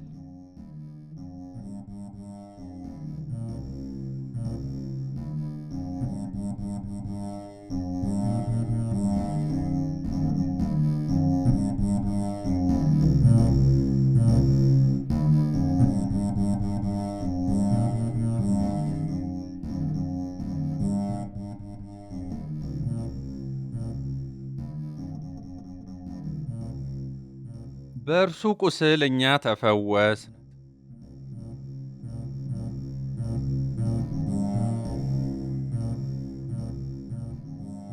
ጲላጦስም የካህናት አለቆችንና መኳንንትን ሕዝቡንም በአንድነት ጠርቶ እንዲህ አላቸው። ሕዝቡን ያጣምማል ብላችሁ ይህንን ሰው ወደ እኔ አመጣችሁት። እነሆም በፊታችሁ መርምሬ ከምትከሱበት ነገር አንድ በደል ስንኳ በዚህ ሰው አላገኘሁበትም። ሄሮድስም ደግሞ ምንም አላገኘም፣ ወደ እኛ መልሶታልና፣ እነሆም ለሞት የሚያደርሰው ምንም አላደረገም። እንግዲያስ ቀጥቼ እፈታዋለሁ አላቸው። የሉቃስ ወንጌል ምዕራፍ 23 ከቁጥር 14 እስከ 16። ጲላጦስ የጌታችንን ንጹሕ መሆን ካወቀ በኋላ ቀጥቼ እፈታዋለሁ አለ። ንጹሕ በመሆኑ ምክንያት የተቀጣ ከጌታችን በቀር ማን አለ? ጲላጦስ አይሁድን ደስ ለማሰኘት ስለፈለገ ያን ሁሉ ጥያቄና መልስ እና ሕጋዊውን የፍርድ ሂደት ማስፈጸም ትቶ በንጹሑ ጌታ ላይ ግርፋት እንዲወርድበት ፈረደ። ነቢዩ ኢሳይያስ በውርደቱ ፍርዱ ተወገደ ብሎ እንደተናገረው ትንቢት ጲላጦስ በእርጋታ ጀምሮት የነበረውን ሕጋዊ የምርመራና የፍርድ ሂደት አሽቀንጥሮ ጥሎ ወይም አስወግዶ ከሕግ ውጪ በዚያች ቀን በአይሁድ እጅ የተዋረደውን ጌታ ያለ ፍትሕ እንዲገረፍ ወሰነበት። የሐዋርያት ሥራ ምዕራፍ 8 ቁጥር 33። ጲላጦስ ኢየሱስን ይዞ ገረፈው። የዮሐንስ ወንጌል ምዕራፍ 19 ቁጥር 1። የጲላጦስ ሐሳብ በመሰቀሉ ፈንታ ግርፋት ቢገረፍ ሕይወቱን ካዳንኩለት ቢቆስል ምንም አይደለም የሚል ነበር። አይሁድም የግርፋቱን ጽናት አይተው ይሙት ማለታቸው እንደሚቀር ተስፋ አድርጎ ነበር። በዚህም ምክንያት ከትናንት ምሽት ጀምሮ ታስሮ ሲንገላታ ያመሸውን በሐናና ቀያፋ ግቢ ውስጥ ሲደበደብና በጡጫ ሲመታ ያደረውን ጌታ በምሕረት የለሾቹ የሮም ወታደሮች እጅ እንዲገረፍ አሳልፎ ሰጠው። የሮማውያን ግርፋት እንደ አይሁድ ግርፋት በጅራፍ ብቻ አይደለም። የቤተ ክርስቲያን ታሪክ ጸሐፊው አውሳቢዮስ ዘቂሳርያ እንደገለጠው ጅራፉ በቆዳ ከተሰራ በኋላ በላዩ ላይ ስለታማ የሆኑ የብረት ኳሶች፣ ሾለው የተሳሉ የአጥንት ስብርባሪዎች ይደረጉበታል። በዚህ አሰቃቂ የግርፋት መሳሪያና በጨካኞቹ ወታደሮች እጅ ወድቀው ስቃዩን መቋቋም ተስኗቸው የሞቱም ብዙዎች ናቸው። በጅራፉ ላይ የተሰሩት የብረት ኳሶችና የአጥንት ስብርባሪዎች በሚገረፈው ሰውነት ላይ ሲያርፉ ስጋውን እየነጩ የሚነሱ ስለሆኑ ጅራፉ በሰውነት ላይ ማረፉ ብቻ ከሰውነት ላይ የሚነሳበትም ቅጽበት እጅግ ለመግለጽ የሚከብድ ስቃይ የሚያደርስ ነው። የግርፋቱ መጠን በጨመረ ቁጥር የደም ስሮችና አጥንቶች እስከሚታዩ ድረስ የሚጎዳ፣ የጎድን አጥንቶችን መሰባበር፣ ከፍተኛ የሆነ ውጫዊና ውስጣዊ የደም መፍሰስ፣ የሳንባ መጎዳት የሚያስከትል አሰቃቂ ሂደት ነው። በዚያች ቀን ጌታችንን ለመግረፍ የተመደቡት ወታደሮች እስራኤልን በብርሃን አምድ በሌሊት የመራቸውን አምላክ፣ ሙሴና አሮንን በደመና አምድ ያነጋገራቸውን አምላክ በድንጋይ አምድ ላይ ለመግረፍ ዕርቃኑን አሰሩት። የካህናት አለቆችን ደስ ለማሰኘት ሲሉም በሙሉ ኃይላቸው በታላቅ ጭካኔ እጅግ ብዙ ግርፋትን አዘነቡበት። አንድ ገጣሚ እንዳለው በሙሴ አድሮ የፈጣሪን ክብር ለማየት የለመነው የሰው ልጅ ፈጣሪ በጊዜው ጀርባይን ታያለህ ብሎ የገባለትን ቃል ቢፈጽምለትና ጀርባውን ቢያሳየው ግርፋትን አዘነበበት። ኦሪት ዘጸአት ምዕራፍ 33 ቁጥር 23። በእርግጥም ቅዱስ ያዕቆብ ዘስሩግ ከጲላጦስ ግርፋትን ይቀበልበት ዘንድ ጀርባን ፈጠረ እንዳለው አምላክ ሰው የሆነውና ጀርባን ለራሱ ያዘጋጀው ስለ ሁላችን ኃጢአትን ግርፋትን ሊቀበልበት ነበር።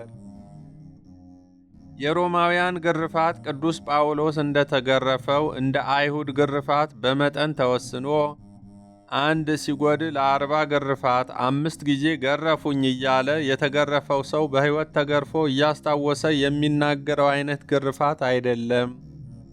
ሁለተኛ ቆሮንቶስ ምዕራፍ 11 ቁጥር 24።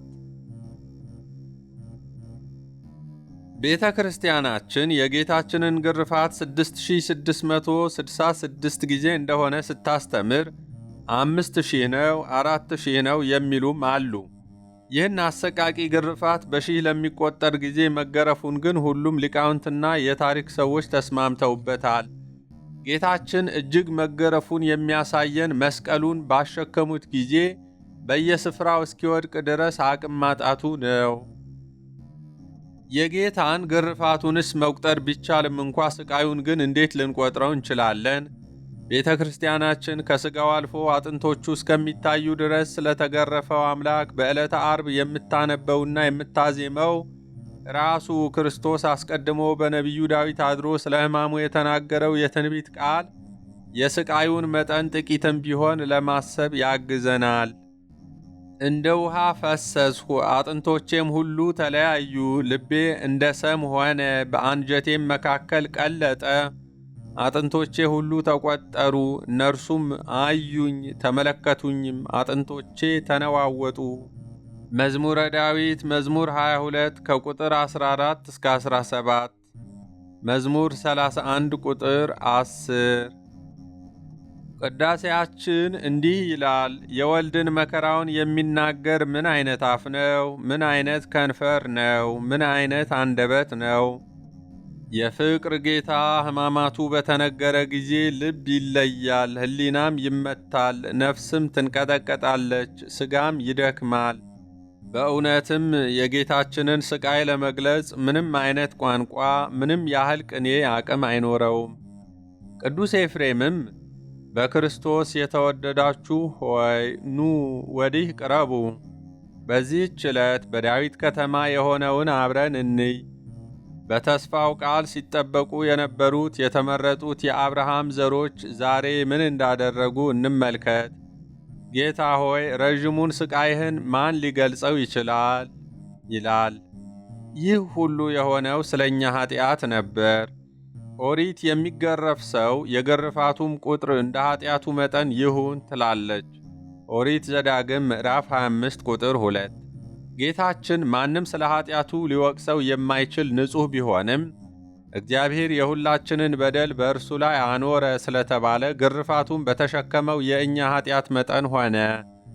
እርሱ ስለ መተላለፋችን ቆሰለ፣ ስለ በደላችንም ደቀቀ። የደህንነታችንም ተግሣጽ በእርሱ ላይ ነበረ። በአጋንንት እጅ ልትገረፍ የጸጋ ልብሷን አውልቃ ዕርቃኗን በሲኦል የወደቀች ነፍሳችንን ነፃ ያወጣት ዘንድ እርሱ በጨካኝ ወታደሮች እጅ ዕርቃኑን ተገረፈ። እኛን ከሚገባን ግርፋት ያድነን ዘንድ ኢየሱስ የማይገባውን ግርፋት ተገረፈ። የተገረፈባቸውም አለንጋና ገመድ በደም ታለሉ፣ ተነከሩ። ከግርፋቱ ጽናት የተነሳ ሥጋው ሁሉ አለቀ። ሐዋርያው ጴጥሮስ በመገረፉ ቁስል ተፈወሳችሁ በማለት እንደተናገረ በእርሱም ቁስል እኛ ተፈወስ።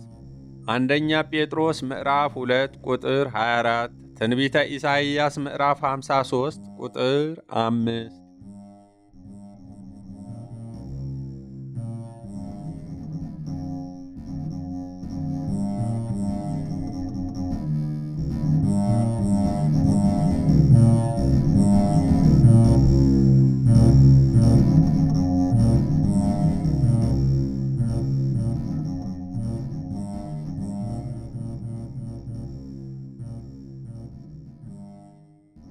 ቀሚስህ ለምን ቀላ?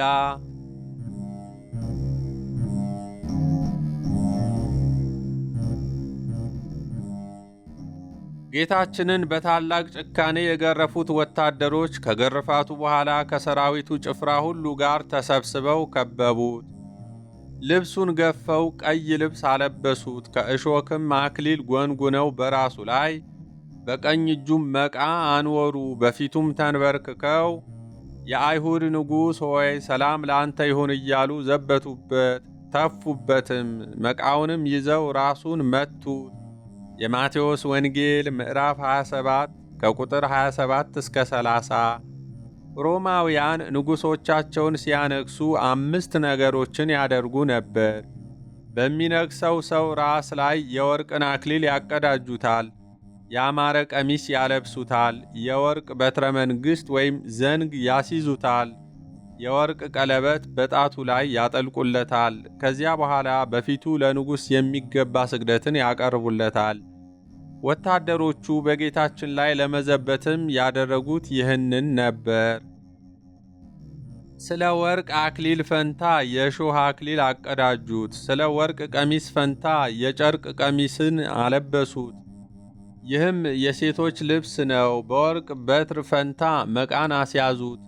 ስለ መስገድ ፈንታ ሰገዱለት። ቀለበትን በማድረግ ፈንታ ጣቶቹን አደቀቋቸው፣ ቀጩት። የአይሁድስ ጭካኔ ከቅናት የመነጨ ነበር። ሮማውያን ወታደሮች ያሳዩት ግን ምክንያት ሊቀርብለት የማይችል ጭካኔ ነበር።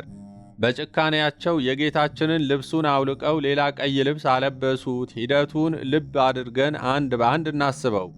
ከግርፋት በኋላ የራሱን ልብስ አለበሱት። ከዚያ ደግሞ መልሰው ልብሱን ገፈፉት። ሌላ ልብስ እንዲያጠልቅ አድርገው ዘበቱበት። ከዘበቱበት በኋላ ደግሞ ቀዩን ልብስ አውልቀው የራሱን ልብስ መልሰው አለበሱት። እዚህ ላይ ማየት ያለብን ልብስ በማውለቅና በማጥለቅ መንገላታቱን ብቻ አይደለም። አጥንቱ እስከሚታይ ከተገረፈ ሰውነቱ ላይ ልብሱን ሲያወልቅና ልብሱን ሲያጠልቅ ያለው ስቃይስ እንዴት ይታለፋል? በደም የራሰው የቀሚሱ ጨርቅ ከቁስሉ ላይ ሲነሳ ምን ያህል ሕመም ተሰምቶት እንደነበር እንዴት ይገለጻል? እነርሱ ቀይ ልብስ በማልበስ ደከሙ እንጂ በግርፋቱ ደም መፍሰስ ምክንያት ልብሱ ሆኖ በደም ተለውሶ ቀይ ሆኗል። በቅዳሴያችን ደምን የተረጨች ልብስን ለለበሰ ለእርሱ በመሠዊያው ፊት እንሰግዳለን የምንለው መድኃኒታችን ልብሱ በደሙ መፍሰስ ተረጭቶ ነበርና ወታደሮቹ ያደረጉት ቀይ ቀሚስ አውልቀው ሌላ ቀይ ቀሚስ ማልበስ ነበር። ነቢዩ ኢሳይያስም መድኃኔ ዓለም ክርስቶስን በትንቢት መነጽር ከሩቅ አይቶት ቀሚስህ ለምን ቀላ? ልብስህ በወይን መጥመቂያ እንደሚረግጥ ሰው ልብስ ስለምን መሰለ? ብሎ ጠይቆት ነበር። ትንቢተ ኢሳይያስ ምዕራፍ 63 ቁጥር 1። ትርጓሜ ዘግብረ ሕማማት ገጽ 739። የልጁን ሞት ክብርና ምስጋና ብሎ የጠራ ልዑል እግዚአብሔር ይመስገንና ዕለተ ዓርብ የክርስቶስ የንግሥናው የሙሽርነቱና የልቡ ደስታ ቀን ናት። የሰርጉ ዕለትና ቤተ ክርስቲያንን በደሙ የሞሸረባት የተሰቀለባት ቀን ናት። በመኃልየ መኃልይ ዘሰሎሞን እናንተ የጽዮን ቆነጃጅት ውጡ፣ እናቱ በሰርጉ ቀንና በልቡ ደስታ ቀን ያደረገችለትን አክሊል ደፍቶ ንጉሥ ሰሎሞንን ታዩ ዘንድ ኑ ተብሎ የተነገረው ትንቢት ከሰሎሞን በሚበልጠው በክርስቶስ ዛሬ ተፈጸመ። የጽዮን ልጆች የእናቱ ወገኖች ቤተ አይሁድ ያቀዳጀችውን አክሊል ተቀዳጅቶ አዩት። ተድላ ደስታ የሚደረግበት የሙሽርነቱ ቀን ነውና። መኃልየ መኃልይ ዘሰሎሞን ምዕራፍ 3 ቁጥር 11፣ የማቴዎስ ወንጌል ምዕራፍ 12 ቁጥር 42። ወታደሮቹ ረጃጅም ስለታማ የሆኑ ብዙ እሾኮችን በጥንቃቄ ጎንጉነው በጌታችን ራስ ላይ አቀዳጁት። የሕይወትን ራስ በራሱ ላይ የእሾክ ዘውድ ደፉበት። እሾሁ ወደ ራሱ ዘልቆ ሲገባ ከራሱ ቁስሎች ደም እንደ ውሃ በዝቶ ፈሰሰ። ፊቱም ደምን ለበሰ፣ ሰውነቱም ሁሉ በደም ተጠመቀ። የእሾህ አክሊሉ እስከ መጨረሻው ከጌታችን ራስ ላይ አለመውለቁን የምንረዳው ጲላጦስ ሰውየው ይኸው ብሎ በፊታቸው ባቆመባት በመጨረሻዋ ሰዓት እንኳን ጌታችን የእሾህ አክሊል ደፍቶ በማየታችን ነው። የዮሐንስ ወንጌል ምዕራፍ 19 ቁጥር 5። እንደ ወንጌሉ ገለጻ ከላይ ጀምሮ ወጥ ሆኖ የተሰራውን የጌታችን ልብሱን በአንገቱ ሲያወጡና ሲያወልቁ የእሾህ አክሊሉን ማንሳታቸውና መልሰው ማቀዳጀታቸውንም መዘንጋት የለብንም። እሾሁን እየነቀሉ በሚሰኩበት ጊዜ ሁሉ ጌታችን ጽኑ ስቃይ ተሰቃይቷል። ቅዳሴያችን እንዲህ ይላል። ለሱራፌል ዘውድ የሚያቀዳጃቸውን የእሾህ ዘውድ አቀዳጁት። ለኪሩቤል የግርማ ልብስ የሚያለብሳቸውን ለመዘበት ቀይ ግምጃ አለበሱት። ኪሩቤል በእሳት ክንፍ ተሸፍነው ከፊቱ የሚሰወሩለትን እርሱን ክፉ ባሪያ እጁን አንስቶ መታው። የመላእክት ሰራዊት በፍጹም መደንገጥ ለሚሰግዱለት እየዘበቱበት በፊቱ ተንበረከኩ። ይህን ያህል ትሕትና እንደምን ያለ ትሕትና ነው! ይህን ያህል ትዕግሥት እንደምን ያለ ትዕግሥት ነው! ይህን ያህል ዝምታ እንደምን ያለ ዝምታ ነው! ይህን ያህል ሰውን ማፍቀር እንደምን ያለ ፍቅር ነው! ቅዳሴ ዘዮሐንስ አፈወርቅ 52። ጌታችን የደፋው የእሾህ አክሊል ከወታደሮቹ ጭካኔ ባሻገር የሚያሳየን ታላቅ ነገር አለ። የሰው ልጅ ከገነት በተባረረ ጊዜ ምድር ካንተ የተነሳ የተረገመች ትሁን፣ እሾህንና አሜከላን ታበቅላለች ተብሎ ተረግሞ ነበር። ኦሪት ዘፍጥረት ምዕራፍ 3 ቁጥር 18። ይህ ርግማን የበቀለ እሾህ በዕለተ ዓርብ ተጎንጉኖ የጌታችን ዘውድ ሆነ። ጌታችን በዚያች ዕለት የደፋው አክሊል የእኛን ኀጢአት ነበር። የዓለምን እሾህ ሊነቅል መጥቶአልና ይህ ለእርሱ ይገባው ነበር። ስለ ኀጢአት መተላለፍ መከራና ስቃይ የተባሉት እሾሆች ተጎንጉነው በራሱ ላይ እንዲሸከማቸው ተደረጉ እንዳለ ቅዱስ ያዕቆብ ዘስሩግ። ምድር ከአንተ የተነሳ እሾህን ታበቅላለች የሚለው ቃል ስለ መሬት ብቻ ሳይሆን ስለ አዳም የሚናገር ቃል ነው። ምድር የተባለች ሰውነትህ እሾህ ታበቅልብሃለች ማለት ነው። እሾህ ምንድን ነው የሚል ካለ መጽሐፍ ቅዱስ ራሱ ይተረጉምልናል።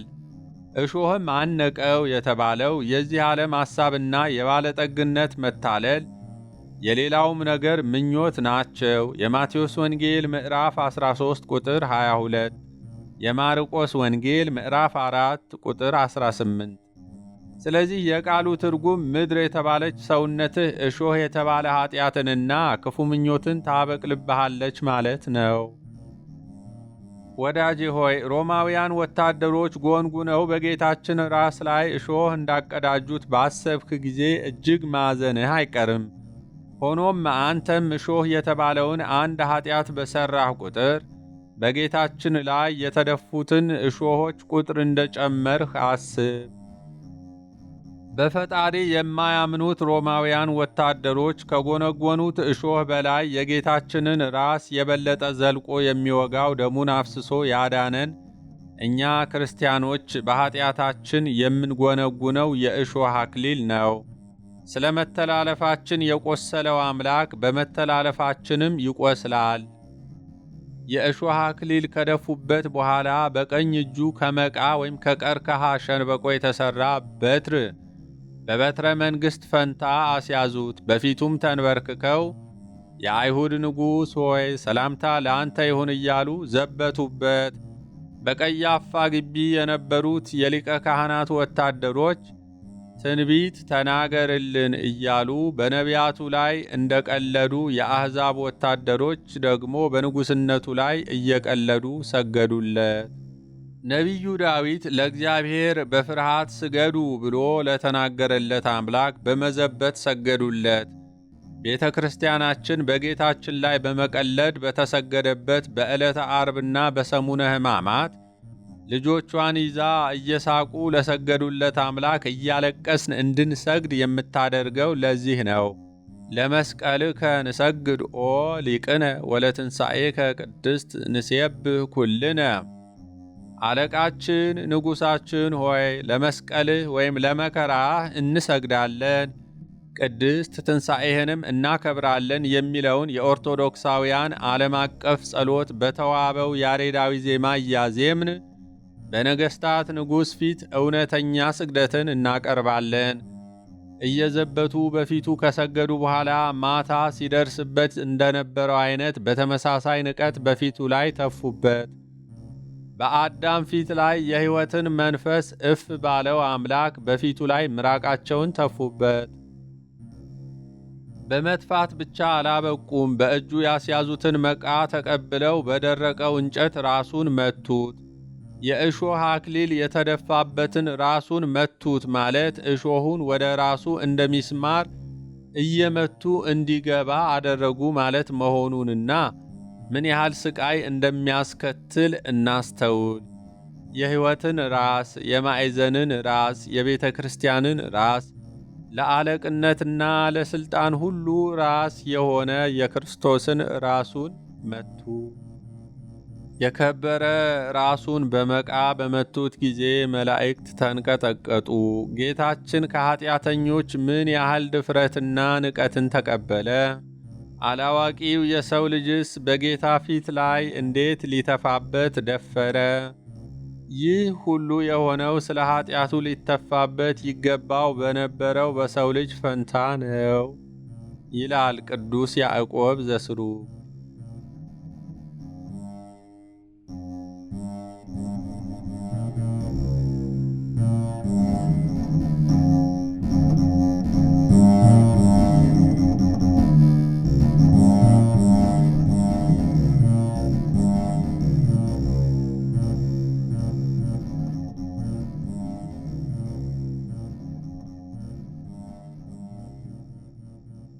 በርባን ወልደ አባ።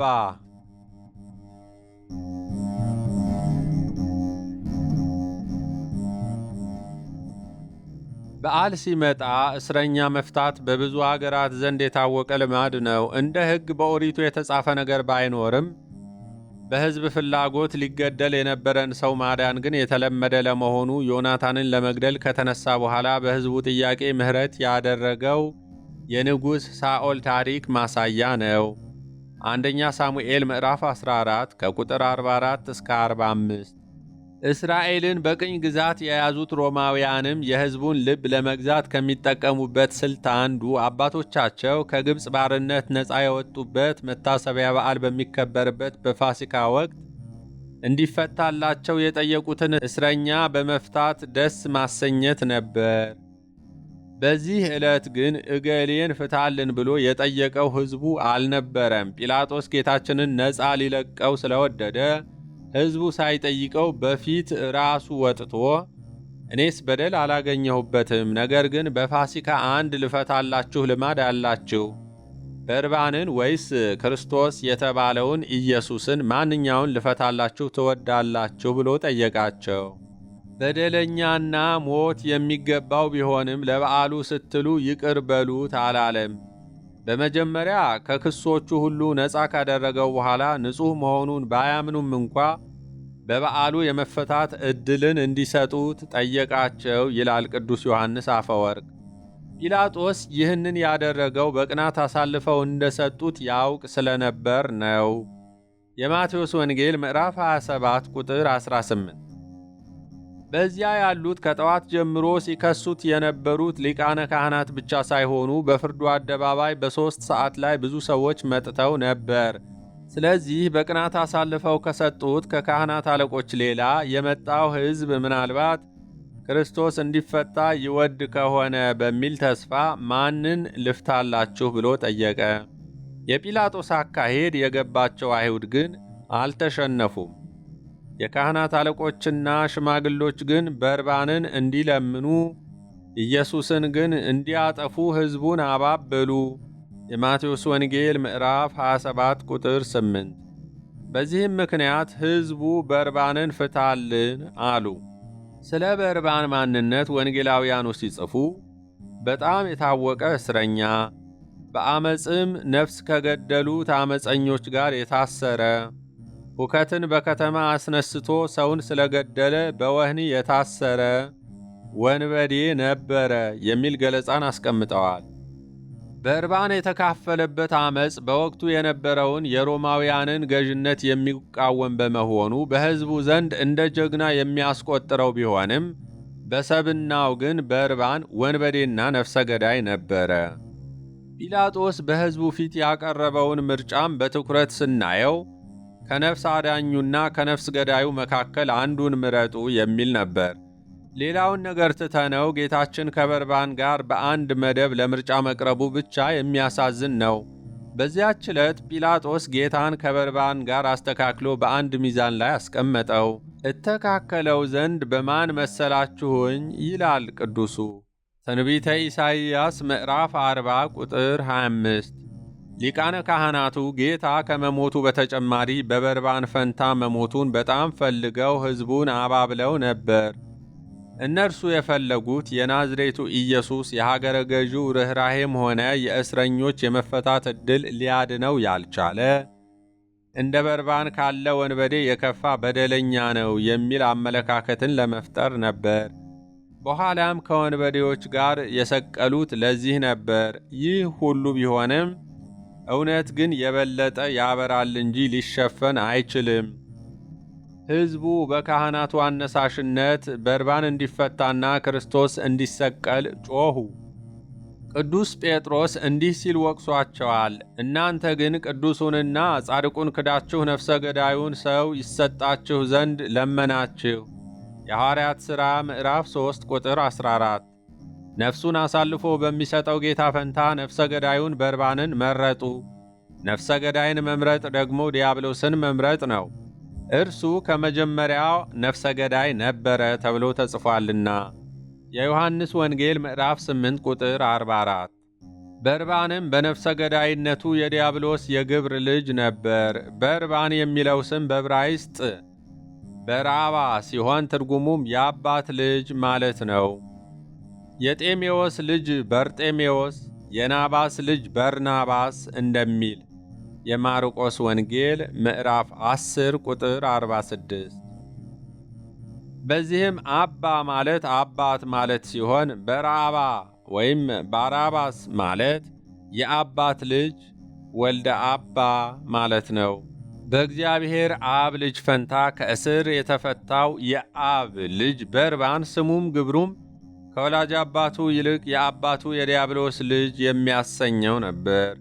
እርሱ ከመጀመሪያ ነፍሰ ገዳይ ነበረ፣ እናንተ ከአባታችሁ ከዲያብሎስ ናችሁና የአባታችሁን ምኞት ልታደርጉ ተወዳላችሁና እንዲል የዮሐንስ ወንጌል ምዕራፍ 8 ቁጥር 44። አይሁድ የመረጡትም ይህንን ነፍሰ ገዳይ ነበር። ቅዱስ ቄርሎስ ዘእስክንድርያ ስለ እኛ ሲል ከእግዚአብሔር ጋር መተካከልን እንደ መቀማት ያልቆጠረውን ጌታችንን ትተው ቀማኛ ወንበዴውን መረጡ። እርሱ የእኛን ድህነት ለራሱ ወስዶ ከእውነተኛው ነፍሰ ገዳይ ከዲያብሎስ ያዳነን ነው። ጲላጦስ እንዲያስፈቱት ቢጠይቃቸውም በጩኸት እንዲገደል አደረጉ። በዚህም ጨርሶ ሕገ እግዚአብሔርን ያልተማሩት አሕዛብ በሕግ ከሚመሩት አይሁድ የተሻሉ ሆነው ተገኙ ይላል። ሕዝቡ በርባን ይፈታልን፣ ክርስቶስ ግን ይሰቀል ማለታቸውን ስንሰማ መቼም ሁላችንም ማዘናችንና ምን አይነት ክፉዎች ናቸው ብለን መውቀሳችን አይቀርም። ወዳጄ ሆይ እባክህን እስቲ አይሁድንና ጲላጦስን ላፍታን ተዋቸው። አንተ ብትሆን ኖሮ ከጌታና ከበርባን ማናቸውን ትፈታለህ? የእስክንድርያው ትምህርት ቤት መምህር የነበረው ሊቅ በሥጋው ክፉ ነገርን የሚሠራ ሁሉ በርባንን ፈቶ ክርስቶስን አሰረው፣ መልካም ነገርን የሚያደርግ ደግሞ ክርስቶስን ፈቶ በርባንን አስሮታል ይላል። ወዳጅ ሆይ አንተ በሰውነትህ ላይ ፈተህ የለቀቅከው ማንን ነው? በርባንን ነው ወይንስ ጌታን ነው? በርባንን ፈተኸው ከሆነ ዛሬውኑ በንስሐ ተመልሰ ፈጣሪህን በሰውነትህ ውስጥ አክብረው። በርባንን የፈታሁት እኮ ወድጄ አይደለም ሁኔታዎች አስገድደውኝ ነው ብለህ እንደ ጲላጦስ ለራስህ ይቅርታ ማድረግና ይልቅስ አሁኑኑ ጌታህን ፈተህ በርባንን የተባለ ኀጢአትን ስቀለው። ያን ጊዜ የክርስቶስ መሆንህ ይታወቃል። የክርስቶስ ኢየሱስ የሆኑቱ ሥጋን ከክፉ መሻቱና ምኞቱ ጋር ሰቀሉ ተብሎ ተጽፏልና ገላትያ ምዕራፍ 5 ቁጥር 24። ሕዝቡ በርባን ይፈታ ብለው ቢጮኹም ሁሉም ለበርባን ፍቅር አላቸው ማለት አይደለም። ሊቃነ ካህናቱ ባያባብሏቸው ኖሮ በዚያች ዕለት ሊያስፈቱት የሚፈልጉት ሌላ እስረኛ ዘመድ ያላቸውም ሰዎች መኖራቸው አይቀሬ ነው። ሆኖም ሊቃነ ካህናቱ ለጌታችን ካላቸው ጥላቻ የተነሳ ሕዝቡን ተለማምጠው በርባን እንዲፈታ አስደረጉ። ዛሬ በርባንን አግኝተን በርባን ሆይ ማን ነው ያስፈታ ብለን ብንጠይቀው ምናልባትም የሰው መውደድ ይስጥ ማለት ነው፣ የሚወደኝ ሕዝብ ነዋ ጮሆ ያስፈታኝ ማለቱ የማይቀር ነው። ሆኖም ሊቃነ ካህናቱና ተከታዮቻቸው ግን በርባን ይፈታ ብለው የጮሁት ለበርባን ፍቅር ኖሯቸው ሳይሆን በጌታችን በኢየሱስ ክርስቶስ ላይ በነበራቸው ጥላቻ ምክንያት ነው። ስለዚህ በርባንን ከሞት ፍርድ አድኖ ያስፈታው ሕዝቡ ሳይሆን ጌታችን ነበር። ጌታችን በዚያች ዕለት የበርባንን ሞት ወስዶ የእርሱን ሕይወት ለበርባን ሰጠው። የበርባንን ሰንሰለት አስፈትቶ እርሱ ታሰረ። በርባን ሊሰቀል በነበረበት ቦታም ከበርባን ጓደኞች ጋር ተሰቀለ። ወዳጄ ሆይ ልብ ብለህ ከተረዳኸው በርባን እኮ አንተው ነህ። ለበርባን ከተደረገለት ለአንተ ያልተደረገ ነገር ካለ እስቲ ንገረኝ። እንደ በርባን ክርስቶስ ሞትህን ወስዶ ሕይወቱን፣ እስራትህን ወስዶ ነፃነትህን አልሰጠህምን? ይህንን ያደረገውም ለአንተ ብቻ ሳይሆን ለአዳም ልጅ ሁሉ ነው። የእስረኛው በርባን ወይም ወልደ አባ መፈታቱ አምላካዊ ምስጢርን የሚያስታውስ ነው። በኀጢአቱ ምክንያት በሲኦል ውስጥ ታስሮ የነበረውን አዳምን በአዳኙ መስቀል ምክንያት መድኃኒት አግኝቶ ነፃ መውጣቱን ያስታውሳል። እስመ ተፈትወቱ ለወልደ አባ ሙቁህ ያዜክር ምስጢራተ አምላካዊ ያሌቡ ግእዛነ አዳም ዘኮነ ሙቁሃ ውስተ ሲኦል በእንተ ኀጢአቱ ወረከበ መድኃኒተ በስቅለተ መድህን እንዲል በዚያች የዕለተ ዓርብ ረፋድ ላይ ያስፈታውን የማያውቀው ይህ ወንበዴ ሰንሰለቱ ተፈቶ ወደ ቤቱ ሲሄድ፣ ጌታችን ግን ለመከራና ለመስቀል ተሰጠ። እውነቱንስ ለመናገር እኛ ክርስቲያኖች በርባን በመፈታቱ ላይ ላዩን ብናዝንም ውስጥ ውስጡን ግን ደስ ብሎናል።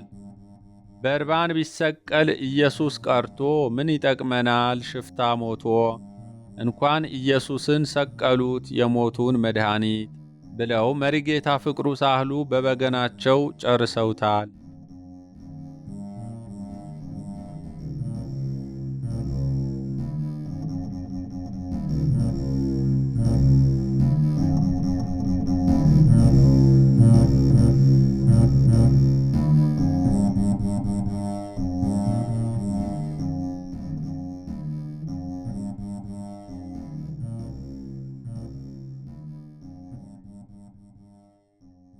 ደም የሚያወርሱ ወላጆች።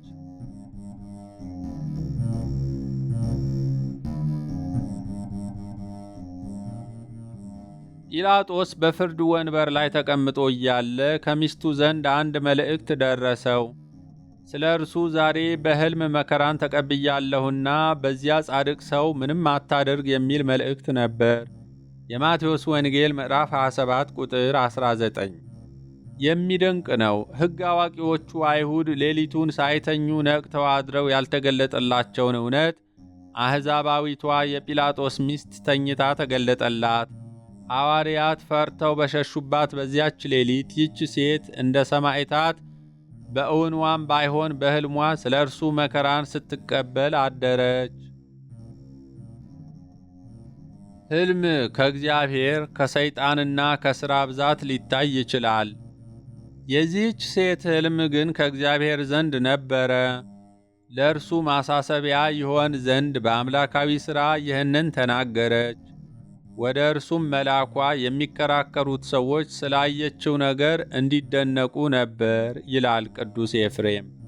ቅዱስ ዮሐንስ አፈወርቅም ይህ ሕልም ተራ ክስተት አይደለም፣ ከተከሰቱት ሌሎች ነገሮችና ስለ ክርስቶስ ንጽሕና ከተገኙት ማስረጃዎች ጋር ይህ ሕልም ከዚያ ስህተታቸው ሊያስቆማቸው ይገባ ነበር።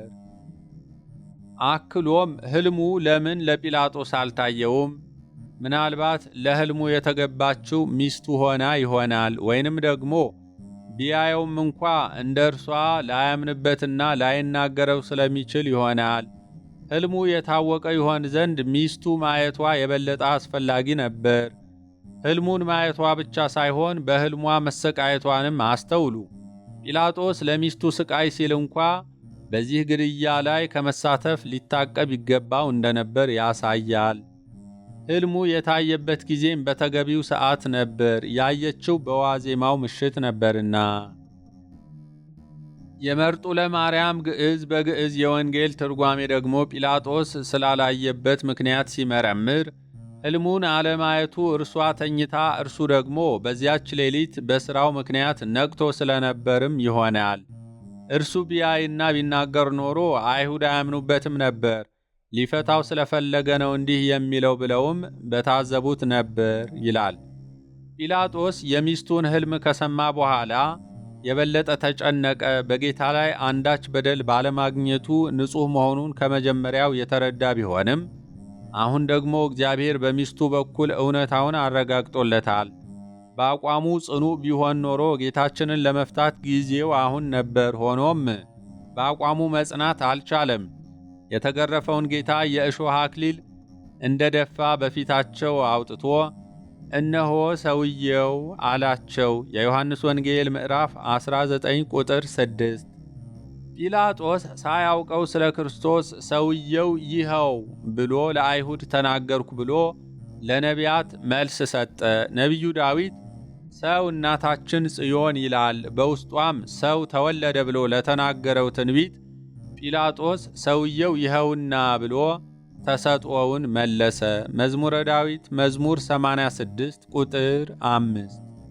የተገረፈውንና የእሾህ ዘውድ የደፋውን ክርስቶስን ባዩ ጊዜ ስቀለው ስቀለው ብለው አደባባዩ እስከሚናጋ ድረስ ጮኹ። በነቢዩ ርስቴ በዱር እንዳለ አንበሳ ሆናብኛለች፣ ድምጿንም አንስታብኛለች የተባለው ተፈጸመ።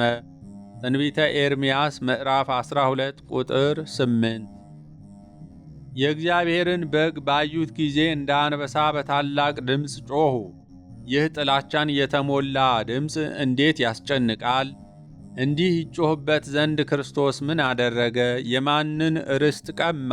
ሙት ከማንሳት እውር ከማብራት ለምጽ ከማንጻት በቀር እንዲህ ያለ ጩኸት ይጮህበት ዘንድ ምን አደረገ?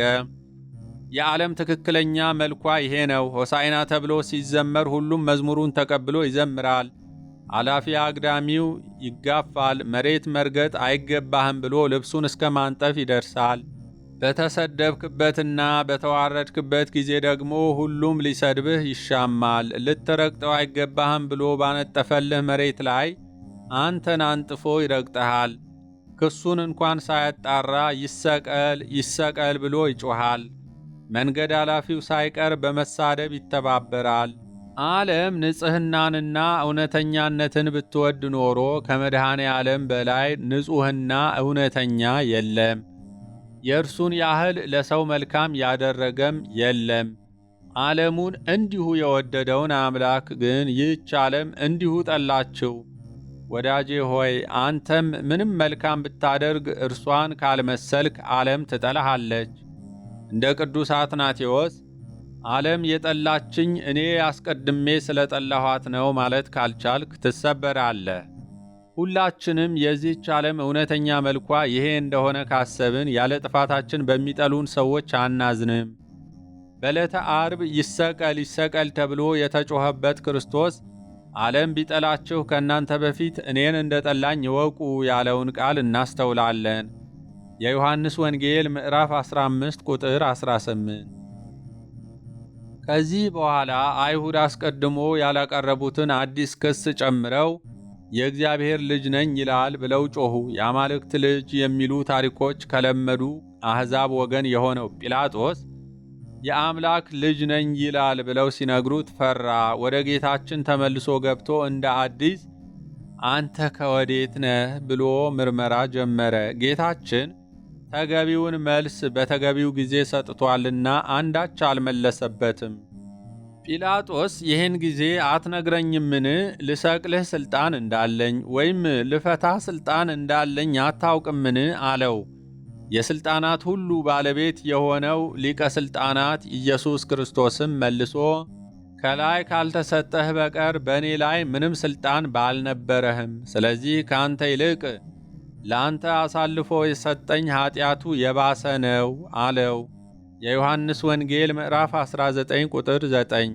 ይህን የጲላጦስ ኃይለ ቃል ሊቁ እንዲህ ይወቅሳል። ጲላጦስ ሆይ ልሰቅልህም ልገድልህም ይቻለኛል አትበል። በፊትህ ቆሞ የምታየው ሰማይን ያለምሰሶ ያቆመው ነው። በገመድ ታስረው የምታያቸው እነዚህ እጆችም ምድርን የፈጠሩ ናቸው። ጲላጦስ ሆይ የምትመለከታቸው እነዚህ ጣቶችም ከዋክብትን አበቦችን የፈጠሩ ናቸው። ጲላጦስ ሆይ የምትመለከታቸው እነዚህ ዓይኖች ምድርን የሚመለከቷት እንድትንቀጠቀጥም የሚያደርጓት ናቸው። ርቱዐ ሃይማኖት ምዕራፍ 15 ቁጥር 1። አይሁድ የጲላጦስን የአቋም መዋዠቅ ሲያዩ ኃይላቸው እየበረታ ሄደ። ከዚህ በኋላ ወጥቶ በርባንን ይፈታ ላሉት ሰዎች ክርስቶስ የተባለውን ኢየሱስን እንግዲህ ምን ላድርገው አላቸው። ይህንን ያለው አሁንም በሕዝቡ ላይ ተስፋ ስላልቆረጠ እውነት ይህ ሰው ይመጣል የተባለው መሲሁ ቢሆንስ ብለው እንዲከብድባቸው ነበር። እነርሱ ግን ይሰቀል ይሰቀል አሉ። እርሱም ምን ነው ያደረገው ክፋት ምንድር ነው አለ። እነርሱ ግን ይሰቀል እያሉ ጩኸት አበዙ። የማቴዎስ ወንጌል ምዕራፍ 27 ቁጥር 23። ይህንስ ብትፈታው የቄሳር ወዳጅ አይደለህም፣ ራሱን ንጉሥ የሚያደርግ ሁሉ የቄሳር ተቃዋሚ ነው እያሉ ጮኹ። የዮሐንስ ወንጌል ምዕራፍ 19 ቁጥር 12። የአብርሃም ዘር ነን ለአንድም እንኳ ባሪያዎች አልሆንም ብለው ሲፎክሩ እንዳልኖሩ ዛሬ ግን ከቄሳር በቀር ንጉሥ የለንም ብለው ጮኹ። የዮሐንስ ወንጌል ምዕራፍ 8 ቁጥር 33። ጲላጦስን በሥልጣኑ ቀልድ ከማያውቀው ከጨካኙ ጢባሪዎስ ቄሳር ጋር ሊያጋጨው የሚችለው አጣብቂኝ ውስጥ ከተቱት። እርሱ ከበርባንና ከክርስቶስ ምረጡ እንዳላቸው እነርሱ ደግሞ በተራቸው ከቄሳርና ከክርስቶስ ምረጥ ብለው አስጨነቁት። ስለዚህ ጲላጦስ ተፍረከረከ። ብዙዎች ሥልጣናቸውን ላለማጣት ሲሉ ለእውነት መቆም ተስኗቸው በብዙ ንጹሐን ላይ ሞትን ይፈርዳሉ። በምንም አይነት ውሃ እጃቸውን ቢታጠቡ የማይጸዳ ግፍንም ለሥልጣናቸው ሲሉ ይፈጽማሉ። ቅዱስ ዮሐንስ አፈወርቅ እንዲህ ይገልጸዋል። ጲላጦስ ክርስቶስን እንዲሰዋ ስለምን ፈቀደ? ጳውሎስን እንዳዳነው የመቶ አለቃ ክርስቶስን ለምን አላዳነውም? የሐዋርያት ሥራ ምዕራፍ 27 ቁጥር 43። ያም የመቶ አለቃ ጳውሎስን ቢገድለው ኖሮ አይሁድ ደስ እንደሚላቸውና ያንን ባያደርግ ኖሮ ተቃውሞ እንደሚያስነሱበት ያውቅ ነበር። ነገር ግን በአቋሙ ጸንቶ ቆመ። ጲላጦስ ግን ይህንን አላደረገም። እጅግ ልፍስፍስና ደካማ ነበረ። በእነርሱም ጥፋት ተካፋይ ሆነ። በአይሁድ መሪነትና በሕዝቡ አድማ ፊት ጸንቶ መቆም አልቻለም። በሁሉም ነገር ለእነርሱ ዕድል ሰጣቸው። ጲላጦስ ይህን ጊዜ ሁከት እንዲጀመር እንጂ አንዳች እንዳይረባ ባየ ጊዜ ውሃ አንስቶ እኔ ከዚህ ሰው ደም ንጹሕ ነኝ፣ እናንተ ተጠንቀቁ ሲል በሕዝቡ ፊት እጁን ታጠበ፣ አሳልፎም ሰጣቸው። የማቴዎስ ወንጌል ምዕራፍ 27 ቁጥር 24። ይህ የሮማዊው ጲላጦስ ድርጊት የክፉዎችን ማኅበር ጠላሁ፣ ከዝንጎች ጋር አልቀመጥም፣ እጆችን በንጽሕና አጥባለሁ የሚለውን የዳዊት መዝሙር ሲደግሙ ለሚኖሩ አይሁድ ማስጠንቀቂያ ደወል ሊሆን ይገባው ነበር። መዝሙረ ዳዊት መዝሙር 26 ቁጥር 6። አይሁድ የንጹሑን ጌታ ደም በማፍሰስ ተጠያቂ እንዳይሆኑ ከዚህ ሰው ደም ንጹሕ ነኝ በሚለው የይሁዳና የጲላጦስ ንግግሮች ውስጥ 2 ጊዜ ማስጠንቀቂያ ተሰጥቷቸው ነበር።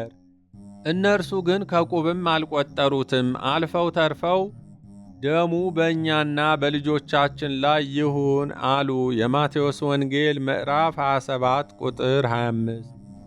ቅዱስ ጳውሎስ ከኀጢአተኞች በደረሰበት እንዲህ ባለ መቃወም የጸናውን አስቡ እንዳለ በጌታ ላይ የገዛ ወገኖቹ በተቃውሞ ጮኹበት። ዕብራውያን ምዕራፍ 12 ቁጥር 3። አፈ ወርቅ እንዲህ ይላል፣ የተራገሙት ራሳቸውን ብቻ አልነበረም፣ በገዛ ልጆቻቸው ላይ ሳይቀር እርግማንን አወረዱ። ሊገለጽ በማይችል እብደት ውስጥ ነበሩ። አይሁድ ከራሳቸው አልፈው በልጆቻቸው ላይ ያወረዱት እርግማን ውጤቱ ምንድን ነው? በእርግጥ እስራኤላዊ ሁሉ የጌታችን ደም አለበት ማለት ነው? መልሱ አለበትም የለበትምም የሚል ነው። በደፈናው አለበት ብቻ ካልን የመጀመሪያዎቹ ክርስቲያኖች ቅዱሳን ሐዋርያትም ጭምር እስራኤላውያን በመሆናቸው ደሙ በእነርሱ ላይ ነው ሊያሰኘን ነው። ሆኖም እግዚአብሔር በግልጥ የአባቶች መልካም ሥራም ሆነ በደል በልጆች ላይ ስለሚኖረው ውጤት ከቀድሞ ጀምሮ የተናገረውን ማየት ከቻልን ጉዳዩ አያውከንም። እነሆ ልጅ ቢወለድ ጻድቅ አባቱ የሠራውን ሥራ ባይሠራ ርኩሰትን ቢያደርግ በሕይወት ይኖራልን? በሕይወት አይኖርም። ይህንን ርኩሰት ሁሉ አድርጓልና ፈጽሞ ይሞታል፣ ደሙ በላዩ ላይ ይሆናል። እነሆም ልጅ ቢወለድ አባቱ የሠራውን ኀጢአት አይቶ ቢፈራ እንዲህም ባይሠራ በትእዛዜም ቢሄድ እርሱ ፈጽሞ በሕይወት ይኖራል እንጂ በአባቱ ኀጢአት አይሞትም። ትንቢተ ሕዝቅኤል ምዕራፍ 18 ከቁጥር 1 እስከ 20። ስለዚህ ደሙ በልጆቻችን ላይ ይሁን የሚለውን እርግማን በልጆቻቸው ላይ በእብደት ቢናገሩም ይህ እርግማን ሊደርስ የሚችለው የአባቶቻቸውን የክፋት ጎዳና ተከትለው የክርስቶስ የሆኑትን በሚያሳድዱ ላይ ብቻ ነው። በዚህም ምክንያት የተሰጣቸውን የንስሐ ዘመን ያልተጠቀሙና የክርስቶስ ተቃዋሚ ሆነው የቀጠሉ ሰላም አጥተው ቂም አዝለው ደም ጨብጠው እንደሚኖሩ ለመረዳት ከዚያ በኋላ ከተከሰቱ ታሪካዊ ክስተቶች ለመረዳት ይቻላል። እንኳን አምላካዊውን ደም ይቅርና የማንንም ሰው ደም በግፍ ያፈሰሰ ሰው በንስሐ ካልተመለሰ በቀር ዕዳ እንዳለበት ግልጽ ነው። የየዋሁ የአቤል ደም ከምድር ይጮኻል ተብሎ ተጽፏል። ኦሪት ዘፍጥረት ምዕራፍ 4 ቁጥር 10። የመድኃኔ ዓለም ደም ግን ሐዋርያው ከአቤልም ደም ይልቅ የሚሻለውን ወደሚናገር ደም ደርሳችኋል እንዳለው ከአቤል ደም የሚበልጥ ነው። ዕብራውያን ምዕራፍ 12 ቁጥር 24። ሆኖም የጌታችን ደም ይቅርታውን ለሚሹ ሁሉ ከኀጢአት ሁሉ የሚያነጻ ነው እንጂ እንደ አቤል ደም ከሳሽ ብቻ አይደለም። ይህ ደም ስላፈሰሰው ወንድሙን እንደሚከስ እንደ አቤል ደም አይደለም፣ የሕዝብንና የአሕዛብን ኀጢአት የሚያርቅ ነው እንጂ እንዳለ አባ ጊዮርጊስ። እግዚአብሔር የአይሁድን እብደት ተከትሎ በሁሉም ላይ መቅሰፍትን አላወረደም። ሰውን ወዳጁ አምላክ በራሳቸው ላይ የፈረዱትን ፍርድ እንኳን አልያዘባቸውም። በእነርሱም ሆነ በልጆቻቸው ላይ እርግማኑን አላጸደቀም። ከእነርሱም ሆነ ከልጆቻቸው መካከል በንስሐ የተመለሱትን ተቀብሏቸዋል። የማይቆጠሩ በጎ ነገሮችንም ለመቀበል የተገቡ አድርጎ ቆጠራቸው ይላል ልሳነ ወርቅ ዮሐንስ።